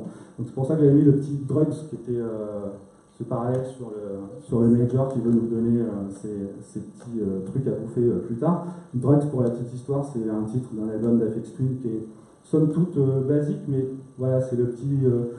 voilà, c'est cette drogue virtuelle, donc c'est pas drugs, c'est drugs, c'est le petit de la machine qui fait que ça coince finalement. Et donc effectivement, nos différences, faire attention à ne pas perdre pied, même si le virtuel c'est une super expérience, c'est un imaginaire, mais encore une fois, c'est le nôtre, parce que c'est nous qui créons ces univers. Et souvent, ce sont des projections plus ou moins stylisées qui vont vous projeter en avant, donc dans un futur qu'on imagine, puisqu'à chaque fois on itère notre futur en vision, ou dans un passé parce qu'on a envie de revivre des choses historiques ou retrouver des émotions, enfin tout un tas de types de choses. Donc la ville, le monde virtuel et forcément, on ne peut pas oublier l'humain augmenté. Donc là pareil, un petit choix un petit peu punk parce que je voulais un petit peu ouvrir le débat aussi. C'est Frank Xerox, si vous connaissez, un personnage des Liberatori des années 70, qui résume exactement ce qu'on a tous dit justement jusqu'à maintenant, je trouve. C'est l'humain augmenté, oui, mais pourquoi l'égalité et non pas la création d'une caste augmentée au détriment, encore une fois, d'une population plus pauvre, moins connectée et compagnie. Attention, parce que si ça arrivait de toute façon, la dérive, ce serait ça. C'est-à-dire les gens qui font déjà du biohacking en mode expérimental, ils le font parce que c'est des fous, des chercheurs, et que sans ces gens-là, on n'avancerait pas. Donc c'est cool. Il y avait vous pouvez le retrouver sur Arte, sur le web, il y avait un très bon petit épisode de Trax, il y a 2 ans, qui parlait de ça, du biohacking et des premières expériences que les types mènent tout seuls, parce que finalement les chirurgiens, la plupart du temps, ils ont peur de les accompagner sur ces essais, donc les gars regardent des tutoriaux chirurgicaux pour s'implanter des puces, les connecter à leurs ordi, etc. etc. C'est assez fascinant. Et puis il y a Elon Musk, comme l'a dit Fabrice tout à l'heure, qui veut nous connecter le cerveau.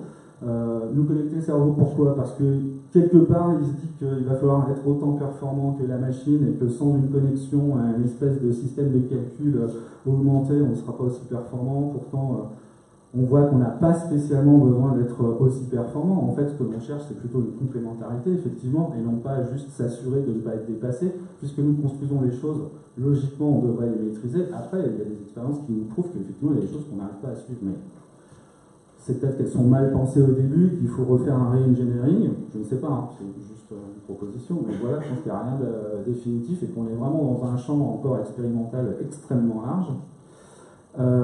Et puis pour finir sur des petites notes quand même poétiques, sympathiques, j'aime bien celle-là, j'ai pas d'action chez IBM, je vous rassure, mais encore Watson, qui a fait un truc assez marrant, je trouve, l'analyse de plein de recettes de cuisine à travers le monde. Et on a fait un livret de 100 recettes improbables, mais dont la plupart marchent apparemment, et qui sont des associations de goût, de culture, basées sur l'analyse moléculaire des aliments, sur l'association des goûts que ça provoque. Enfin voilà, c'est quand on parle de nouveaux territoires, ça c'est un exemple de nouveau territoire par exemple. Je trouve ça assez rigolo de dire, bah ouais, on est tous des cuistots en puissance, on fait tous des expériences, mais tiens, on va aller plus vite. On va avoir accès à une connaissance plus large. Là, c'est intéressant d'utiliser des outils. Et on va créer quelque chose de nouveau. Et donc, le nouveau goût, je trouve assez ça rigolo. Et logiquement, le livre devrait sortir. Donc, moi, j'attends de voir et d'essayer quelques recettes. Je n'ai pas fouillé plus que ça, mais je trouvais ça plutôt intéressant. Et puis, la complémentarité, cette expérience, Shimon, un ordi qui vous accompagne en live, ça fait partie de toutes ces expériences. Elle me touche personnellement parce que c'est de la musique. Et moi, voilà, mon point d'entrée dans la techno en général, c'était la musique, le son, l'émotion. C'est l'émotion surtout. Moi, j'aime emmener les gens. Quand je mixe, j'aime les emmener raconter une histoire. Quand je fais une expérience en tant que créatech, c'est pareil. J'essaye de raconter une histoire et de les emmener à un endroit où on ne s'attend pas forcément. Alors, il y a des choses qui sont triviales parce que notre monde impose que l'on soit trivial, on a un modèle économique, etc., etc. Et parfois, on a des bulles politiques comme ça qui nous donnent ces opportunités. Celle-là, c'en est une à mon sens, donc comme je vous l'ai dit, musicale, que j'apprécie énormément. Ce robot, il scanne de manière auditive ce que joue le gars, en plus en jazz, qui est quand même un style musical assez complexe, avec une certaine liberté, et vous accompagne au fur et à mesure, et les notes, quand vous regardez la vidéo, les notes sont vraiment calées sur le jeu, etc. Et je trouve ça sympa, c'est cette préconnivence et cette complémentarité dont je parlais tout à l'heure, qui, à mon sens, est vraiment intéressante. Tout ça pour finir sur une note pareil, un peu décalée sur encore une fois Blade Runner, parce qu'on parle d'IA, on parle d'émotion, on parle de conscience, et finalement, moi je pense que l'imaginaire, comme je vous l'ai dit, c'est vraiment ce que l'on imaginait avant qu'on est en train d'achever parce qu'on a les moyens d'eux, donc on devrait déjà se projeter sur autre chose. Mais on pense pas, enfin on le soulève entre nous, on l'a dit déjà ce matin, c'est finalement c'est quoi le vrai imaginaire des créations numériques à partir du moment, donc là c'est le réplicante dans Blade Runner, qui est un personnage un petit peu justement biaisé et intéressant. Qu'est-ce qui se passera quand l'IA aura sa propre conscience? Qu'est-ce qu'elle passera quand elle aura ses propres émotions? Et surtout comment elle les exprimera? Ça on ne le sait pas finalement, donc c'est un terrain en devenir, en jachère, et c'est hyper intéressant, donc on verra un petit peu ce qui se passe quand on aura déjà abouti ce qu'on est en train de finir et qu'on aura réussi à passer au next step.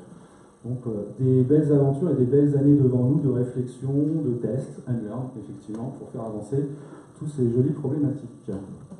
Merci.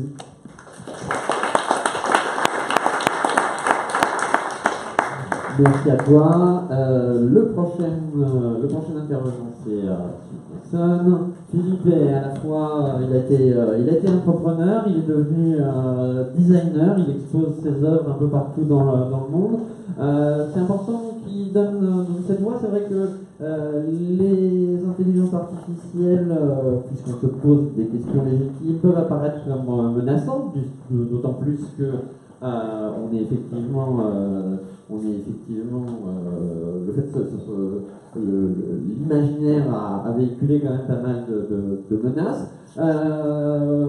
Philippe va nous parler aujourd'hui de côté beaucoup plus positif, puisqu'il va nous parler de son label Lost Android, entre autres. Je te laisse la parole. Bonjour à tous, merci d'être encore là. Donc oui, pour ma part, j'ai un parcours un peu hybride. Je crois que je suis d'ailleurs le seul du panel à ne pas être passé par une agence de com. Moi, je viens de la finance. J'étais responsable d'un fonds d'investissement à Paris. Et voilà, tout est possible.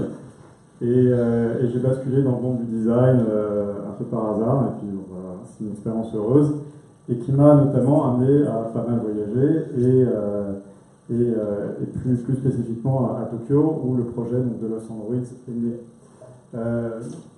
Donc j'étais donc en déplacement là-bas pour mon activité de design et j'avais vu, c'est drôle parce que c'est Felipe, je crois, qui avait à la fin de sa présentation un des morceaux de Dan Marvin que j'adore, qui est un artiste que je suis depuis très longtemps, et qui avait fait un reportage donc au musée de Miracan où il donnait le premier concert en face d'un Android.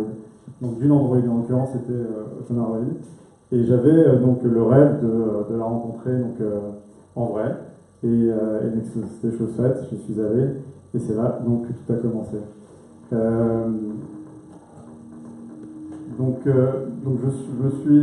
me suis pointé dans cette salle où elle se trouvait et j'étais réellement subjugué en fait. Il y avait une mixité de sentiments de peur et d'attraction forte, de questionnement que tout ça générait en un instant record. Et je trouvais que cette expérience était extrêmement intéressante à développer. Donc au-delà de ça, je me suis dit que compte tenu de cette conscience, je dirais, occidentale qui veut que notre perception de l'avènement d'Android soit le résultat de l'extinction de l'espèce humaine, qu'il y avait autre chose à creuser derrière, et notamment suite à cette expérience qui était très forte, encore une fois, qu'il y avait quelque chose d'extrêmement zen et positif qui émanait de ces objets, de ces créatures, et qui avait réellement quelque chose à réfléchir et à exploiter autour de ça. Donc, comme j'avais déjà le pied dans un monde créatif, je me suis dit que le seul n'étant pas ingénieur en robotique, je me suis dit que le seul moyen, en tout cas le moyen le plus efficace d'essayer de développer cette idée, ou cet imaginaire, cette forme de poésie, c'était d'utiliser l'art. Donc j'ai tout de suite réfléchi à me mettre en contact avec des artistes qui pourraient travailler ou qui travaillent déjà avec l'intelligence artificielle. Et j'ai créé donc ce logo qui en fait est le reflet simplement de l'idée, encore une fois assez poétique, d'une tribu d'androïdes qui sortirait des rangs des androïdes tels que définis par l'homme et qui aiderait finalement l'homme à retrouver une forme d'humanité. Donc on inverse la courbe et c'est l'homme qui est sauvé par la machine pour retrouver cette forme d'humanité. Donc de là, il a fallu construire le projet et mettre les choses en place. Donc ça a mis un peu de temps parce que cette idée de création de label, de courant de pensée, c'était en novembre 2014. Donc après, ça a été une succession de rencontres qui ont fait que le projet a pu se matérialiser de façon beaucoup plus carrée. Donc l'idée, en fin de compte, le manifeste qu'on a rédigé avec un groupe de personnes qui travaillent avec moi sur ce projet-là, c'était vraiment de réfléchir, de célébrer et surtout d'agir sur toutes ces formes de relations positives entre l'homme et l'intelligence, sur toute forme d'intelligence artificielle. Alors moi, je l'ai notifié avec la dénomination de robot, parce que pour moi, le robot, c'est une combinaison d'intelligence artificielle et de big data, un big data qui vient renseigner l'intelligence artificielle, qui elle-même fait partie du robot. Sans intelligence artificielle, on n'a pas de robot. Donc on a commencé à réfléchir à des événements. On a fait un premier lancement à Los Angeles, donc à la fin d'octobre 2016, où on a demandé on y reviendra tout à l'heure, mais à des artistes de venir s'associer à cet événement et donc de lancer le projet de cette façon-là. Donc, les expositions d'art numérique, alors on est en train de travailler dessus, donc on est en train d'identifier 7 artistes internationaux donc qui travaillent avec l'intelligence artificielle, qui ont d'ailleurs des applications industrielles, on y reviendra aussi un peu tout à l'heure, extrêmement intéressantes. Donc l'idée, c'est de réunir différents types de formes de créativité, en tout cas d'expression artistique. Donc on aura des photographes, des chorégraphes, des architectes, des designers, des réalisateurs et des artistes vraiment digitaux, enfin très très spécifiques au digital, et de les faire tourner en fait sur différentes destinations, donc en partant sur le continent africain, parce qu'il y a énormément de choses qui se passent aussi sur le continent africain, le continent asiatique et le continent et l'Amérique du Nord. Donc on a sur cette idée de communication autour du label de Los Androids, qui est associé au hashtag Androids Are the People. Vraiment l'idée essentielle dans ce projet-là, c'est d'humaniser l'Android, donc de populariser cet avènement de l'Android dans notre société de demain, et de faire parler différents supports. Donc on a créé une ligne de vêtements, on a créé un album de musique qui est pour le storytelling, créé par 2 androïdes, qui raconte l'histoire d'un androïde qui découvre l'humanité, au même titre qu'un enfant découvrirait le monde et s'en imprégnerait et aurait différentes formes d'interaction avec l'humain, et s'en nourrirait au fil de l'eau.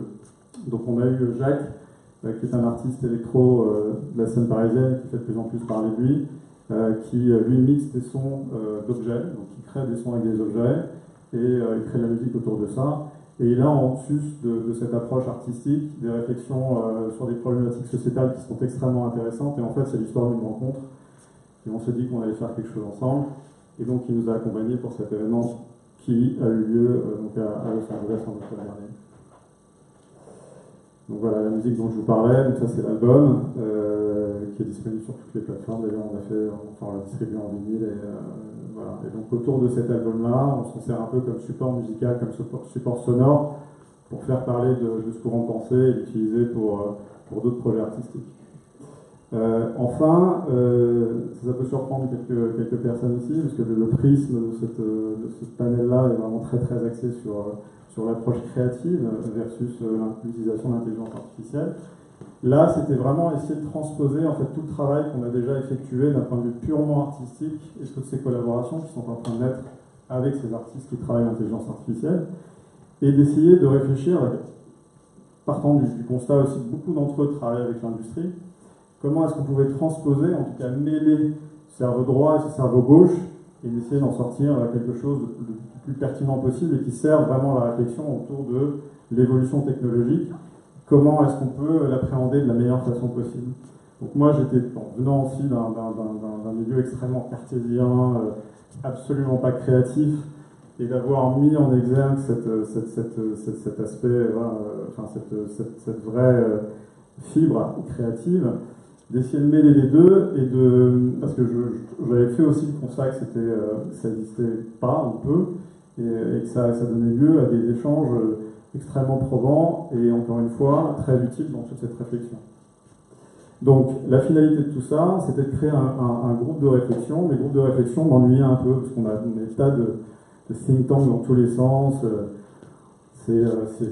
Pour la plupart, c'est un peu soporifique. Enfin, il en sort des choses, bien sûr, mais je trouve que l'aspect tangible de toutes ces réflexions est assez rare.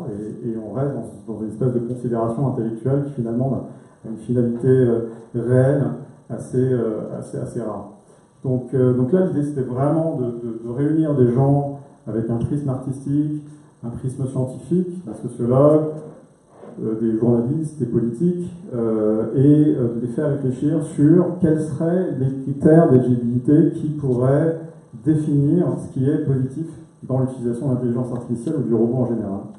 Et donc là, une fois qu'on avait dit ça, on s'est demandé comment est-ce qu'on allait pouvoir trouver une application qui ait du sens, en tout cas qui permette, d'un point de vue purement industriel pour le coup, de faire évoluer des innovations qui font sens et qui permettent à l'homme d'évoluer dans le bon sens. Donc on s'est dit qu'on allait créer une certification qui s'appelle le robot de l'année. Donc le robot de l'année, c'est réellement un prix qui va être décerné donc à différentes innovations dans différents secteurs industriels. Donc il y en a une dizaine au total. Il va y avoir l'éducation, la santé, l'agriculture, l'environnement, l'aérospatiale, l'assistance aux personnes. On a 10 catégories comme cela, et de pouvoir faire bénéficier à chacun de ces lauréats d'une poche financière, d'une aide financière qui leur permettra de financer soit leurs activités, soit de développer des projets de R&D qui sont à un stade extrêmement préliminaire. Donc, troisième pan du projet, qui est aussi venu comme une espèce d'évidence, en rejoignant ce que tu disais tout à l'heure par rapport à ce qu'a entrepris Elon Musk, mais là, bien évidemment, avec des ambitions beaucoup plus faibles, mais en tout cas avec la même idée, c'est-à-dire de mettre à disposition l'intelligence artificielle à des populations défavorisées, donc essentiellement dans le secteur de l'éducation et de la santé, où là encore, au-delà de la problématique qui se pose aujourd'hui, qui est réelle, quand on considère un handicap, qu'on l'a identifié et qu'on veut aider des gens à marcher grâce aux nouvelles technologies, à une intelligence artificielle, je suis parti aussi du constat que la fracture sociale qui existe aujourd'hui, on a parlé aussi un peu de transhumanisme, allait être d'autant plus importante et beaucoup plus rapidement qu'on ne le croit, je pense, avec l'avènement du transhumanisme. Donc là, l'idée, c'est vraiment de débloquer les poches financières et de préempter cette fracture sociale qui sera gigantesque et de permettre à des gens, surtout permettre tout simplement de ne pas se retrouver avec une catégorie de sous-hommes, une catégorie de surhommes. Donc là, dans un premier temps, on est dans du concret. On va plutôt aider, encore une fois, des gens à avoir accès à l'éducation dans des contrées qui n'ont pas cette chance-là, des contrées géographiques qui n'ont pas cette chance-là, qui n'ont pas accès à ces systèmes éducatifs, ou des gens qui ont une forme de handicap ou des problèmes de santé graves et qui pourraient potentiellement résoudre ces problèmes de santé grâce à l'utilisation d'intelligence artificielle. Voilà. Enfin, donc, ça c'est juste un dernier slide qui permet de remettre un peu en image sur un slide les trois axes, les trois pôles, je dirais, du projet. Donc Lost Android avec vraiment un prisme purement artistique, le robot de l'année avec un prisme plus industriel, et enfin la fondation. Et sachant bien évidemment que les trois sont complètement interactifs, sont complètement corrélés les uns aux autres, et le travail effectué sur chacun de ces pôles-là servira les autres.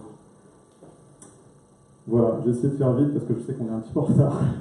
Donc voilà, je conclue avec Android Largo People. Il y a énormément, bien évidemment, beaucoup de travail encore à faire. J'espère, bien évidemment, qu'il y aura énormément d'initiatives qui iront dans le même sens. Plus on sera nombreux, mieux ce sera. Et je laisse la parole donc à Grégory, c'est ça que tu dois... Oui, alors je te remercie, et bien sûr, si ce projet vous intéresse, allez rencontrer le public, c'est un projet naissant où il y a bien évidemment toutes les places sont à prendre. Je sais qu'il est très tard, mais c'est des fois aussi bien de prendre le temps. Notre dernier invité, c'est Grégory Chatonsky, qui est à distance et qui va se connecter depuis Toulouse, où il est. Grégory, on se connaît depuis 30 ans. Il est actuellement chercheur artiste à l'École normale supérieure. Ça a été un des premiers artistes à réfléchir et produire dans le champ des arts médiatiques. En 1994, pour faire un peu d'archéologie, il monte Incident.net, un premier groupe de NetArt. Et puis aujourd'hui, il travaille beaucoup, et pas uniquement depuis aujourd'hui, il travaille beaucoup sur l'intelligence artificielle, tant du point de vue théorique que pratique. Le temps de le brancher, je vais lui laisser la parole pour nous présenter son travail et avoir une réflexion critique sur nos sujets, à l'occurrence les imaginations artificielles. Alors, petit branchement rapide.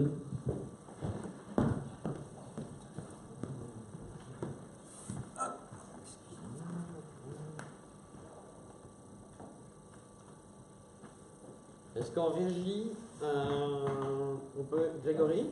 Oui. Ah, il est là. Il est là, de manière un peu spectrale. Donc, écoute, tout le monde t'entend, je te laisse la parole. D'accord. Alors, oui, c'est un peu spectral, effectivement. J'ai entendu une partie de ce qui a été dit précédemment. Je ne sais pas si vous m'entendez bien. Très bien. Ok, super.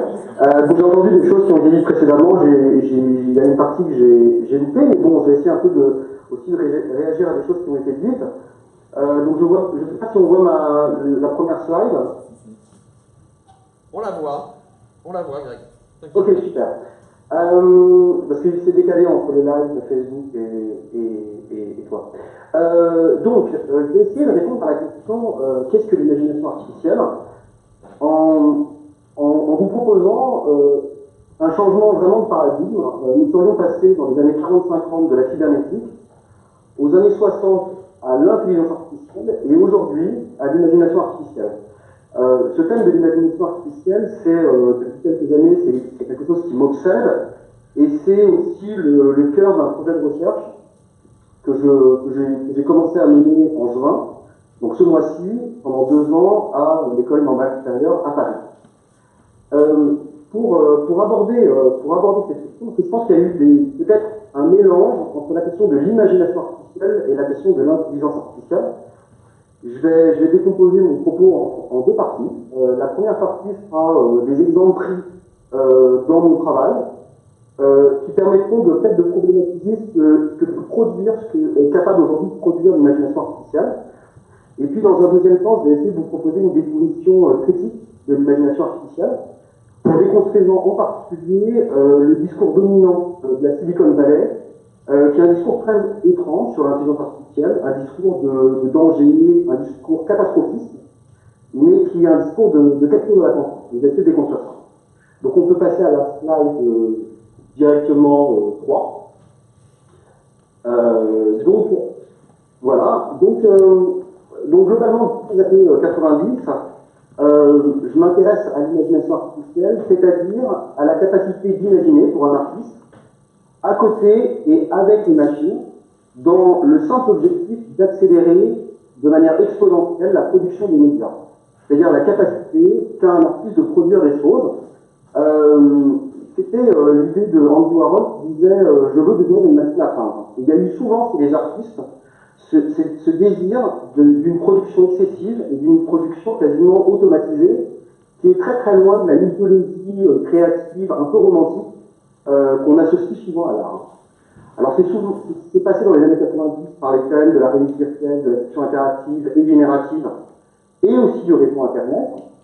Et ça m'amène tout de suite à vous proposer que l'imagination artificielle, c'est pas seulement un logiciel comme un réseau réflexif de neurones, c'est la relation entre les réseaux réflexifs de neurones et Internet, c'est-à-dire de gros stocks de données. Je vais passer à la slide 4. Je pense que la première caractéristique de l'imagination artificielle, c'est la question de l'hyperproduction. En effet, le propre d'un ordinateur, c'est d'avoir des mécanismes de production automatisés et de créer, de pouvoir générer une quantité inimaginable de médias. Et ça nous met immédiatement dans une situation qui est que la machine dépasse nos capacités perceptives. La machine peut produire plus que ce que nous pouvons absorber. On le voit à peu près dans tous les domaines, Internet, les caméras de surveillance. On est dans un monde de médias qui excède complètement nos capacités. On peut passer peut-être à la slide suivante. Donc le premier exemple, l'un des premiers exemples, je crois qu'on en avait déjà un peu parlé, que j'ai réalisé avec Olivier Allary et Jean-Pierre Baz, et puis d'autres personnes, et qui avait été financé par d'ailleurs le Futur en scène et le Conseil des sciences humaines du Canada. Et donc le projet Capture qui part du constat très simple que les industries culturelles n'arrêtent pas, et en particulier médicales, n'arrêtent pas d'annoncer leur mort. Et donc Capture, c'est une solution un peu ironique à ce problème du téléchargement massif de la musique. Il s'agit d'un groupe de rock fictif qui produirait tellement d'images de sons de musique que personne n'arriverait à rattraper sa production. Donc c'est déborder la production, c'est déborder la consommation, qui est l'un des fondements du capitalisme, par une surproduction. Donc peut-être qu'on peut cliquer sur la petite croix et puis lancer un exemple de musique de capture. Donc avec une génération musicale morphologique et la voix, c'est une voix de synthèse, où les données sont cherchées, la voix, c'est produit d'Internet. Alors, sur le lien SoundCloud, je le mettrai à la fin, Grégory. D'accord. Ce sera, je pense, la musique finale sur laquelle on se quittera. Très bien. La prochaine slide. La deuxième caractéristique de l'imagination artificielle, c'est l'interprétation.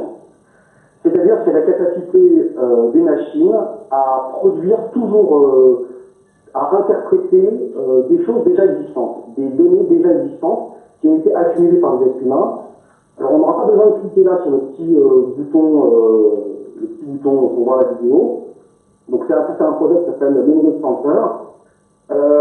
C'est tout simplement une base de données qui a été constituée à l'Université de Californie par 2 psychologues d'environ, je crois, 20 ou 30 000 rêves, des récits de rêves. Ensuite, un simple logiciel de chaîne de Markov qui permet de créer des rêves qui ressemblent mais qui sont un peu différents. Une fois que ces rêves sont produits, ils sont lus par une voie de synthèse et on va chercher en temps réel des images pour illustrer ces rêves sur Internet. L'intérêt là, c'est que pour le thème du rêve, on autorise la libre association et la contingence comme une capacité de produire du sens et de l'histoire. Le sens n'a pas nécessairement à être causal, logique, bien au contraire. Et la machine a une forte capacité à librement associer les choses. Autre exemple, donc ça c'est la slide suivante, c'est du Subtitle en 2016.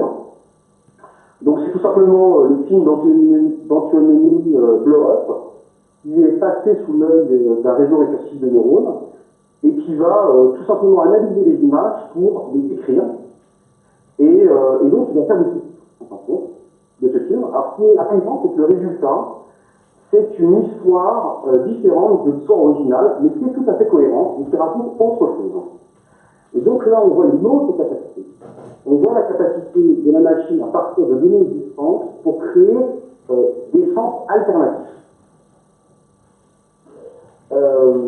Prochaine slide. La troisième caractéristique, c'est la production de monde. Donc, It's Not Really You, c'est un projet de peinture fait en 2016. Donc, c'est le même principe, des réseaux récursifs de neurones auxquels on apprend à peindre en mettant plein de peintures abstraites. Donc, ça produit ce type d'image. Et ensuite, on donne cette image à un réseau récursif de neurones, encore une fois, qui lui donne un titre. Donc là, l'intérêt, c'est que l'imagination artificielle a la capacité de s'interpréter elle-même.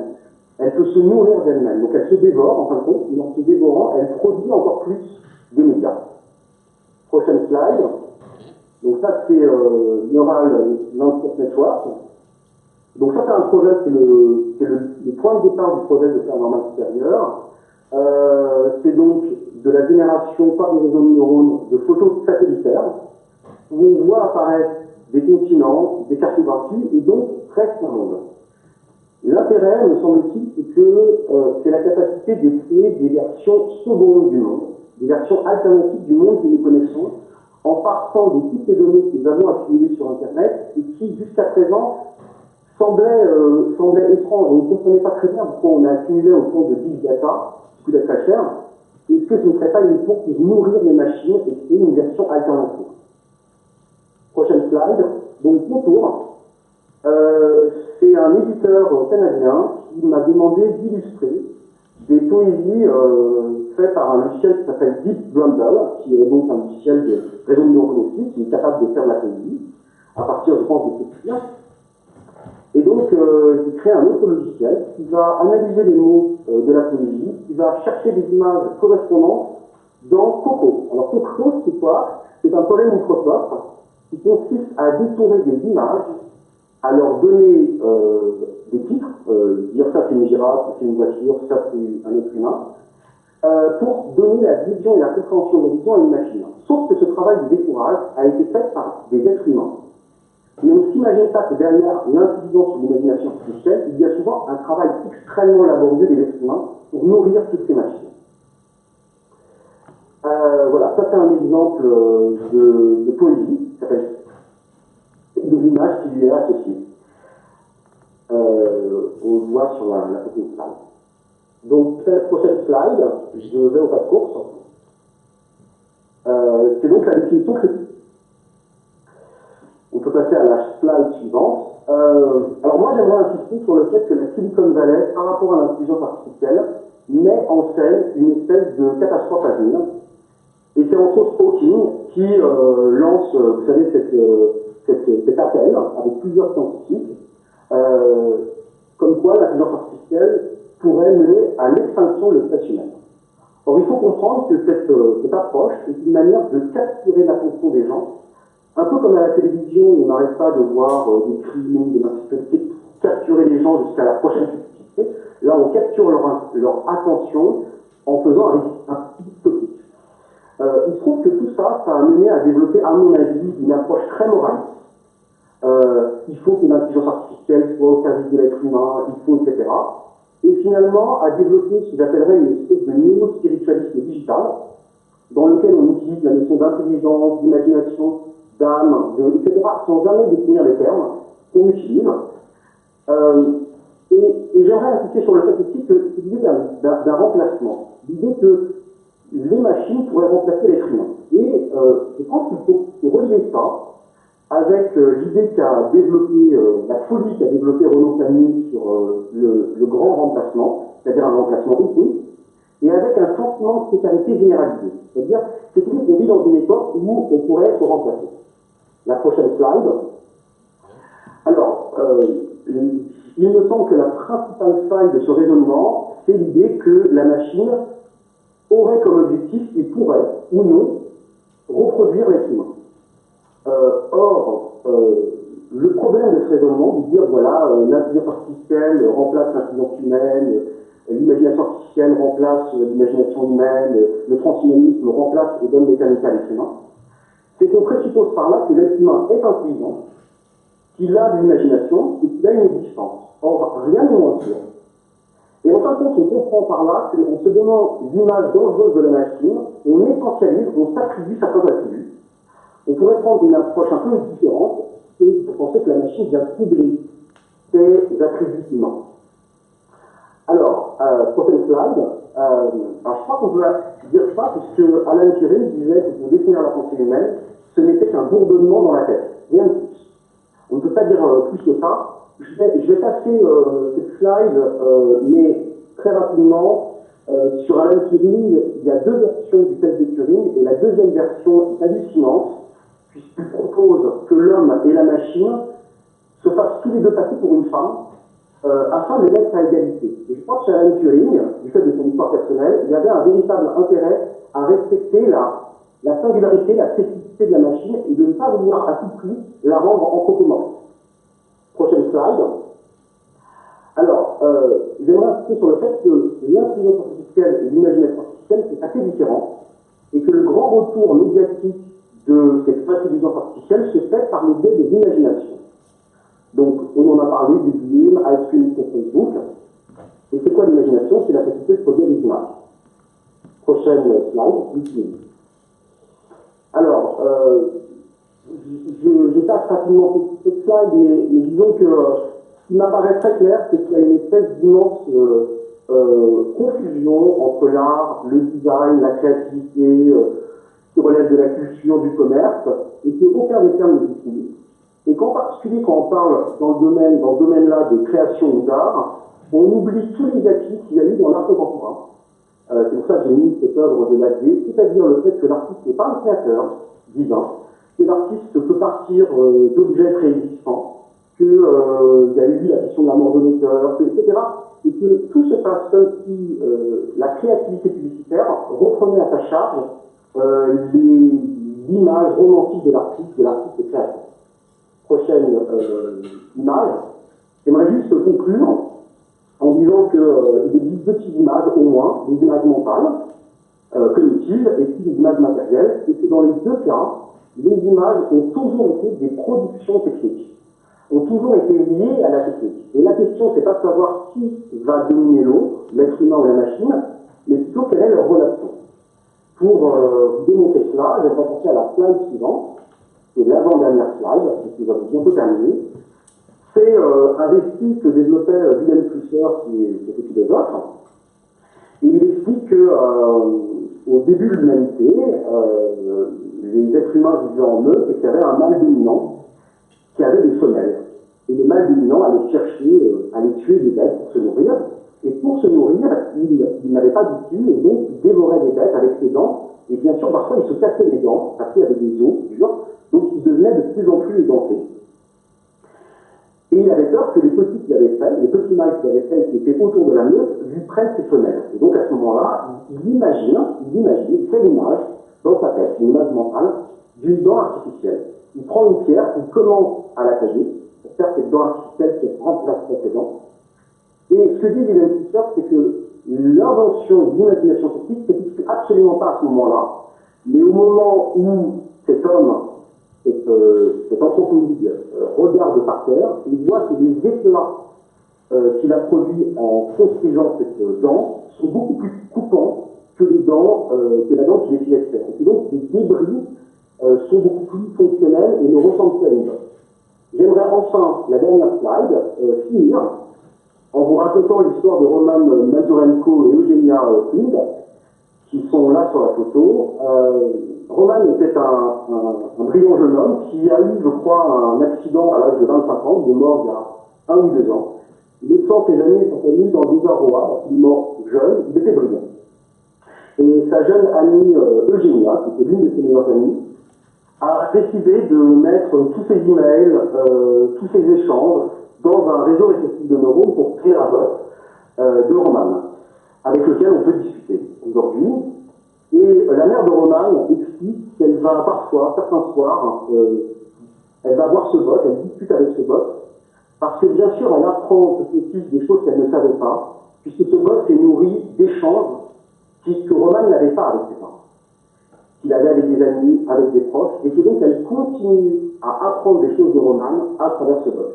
Et je crois que ce bot-là nous permettrait de comprendre que l'imagination artificielle et la convergence entre le big data, le principe de l'intelligence artificielle pour produire non pas quelque chose qui viendrait nous remplacer, mais quelque chose qui produirait suffisamment de plaisir pour que nos actions sont sa réalité. Voilà, j'ai fini. Merci. Attends, hop. Voilà. Merci Grégory pour cette intervention, même si le son n'était pas extraordinaire. Je pense que tu as été dense, mais très compréhensible et très intéressant. Je te remercie, ainsi que tous les invités. Je vais conclure. À tout à l'heure. Je vais conclure rapidement. Merci d'avoir tenu 2h30. Les questions, je vous propose de les poser dehors à la lumière aux invités ou à moi-même si vous en avez. Merci encore à tous de nous avoir éclairés avec vos talents et votre créativité, votre esprit critique. J'espère qu'on en fera d'autres. Je vous remercie. Excusez-moi.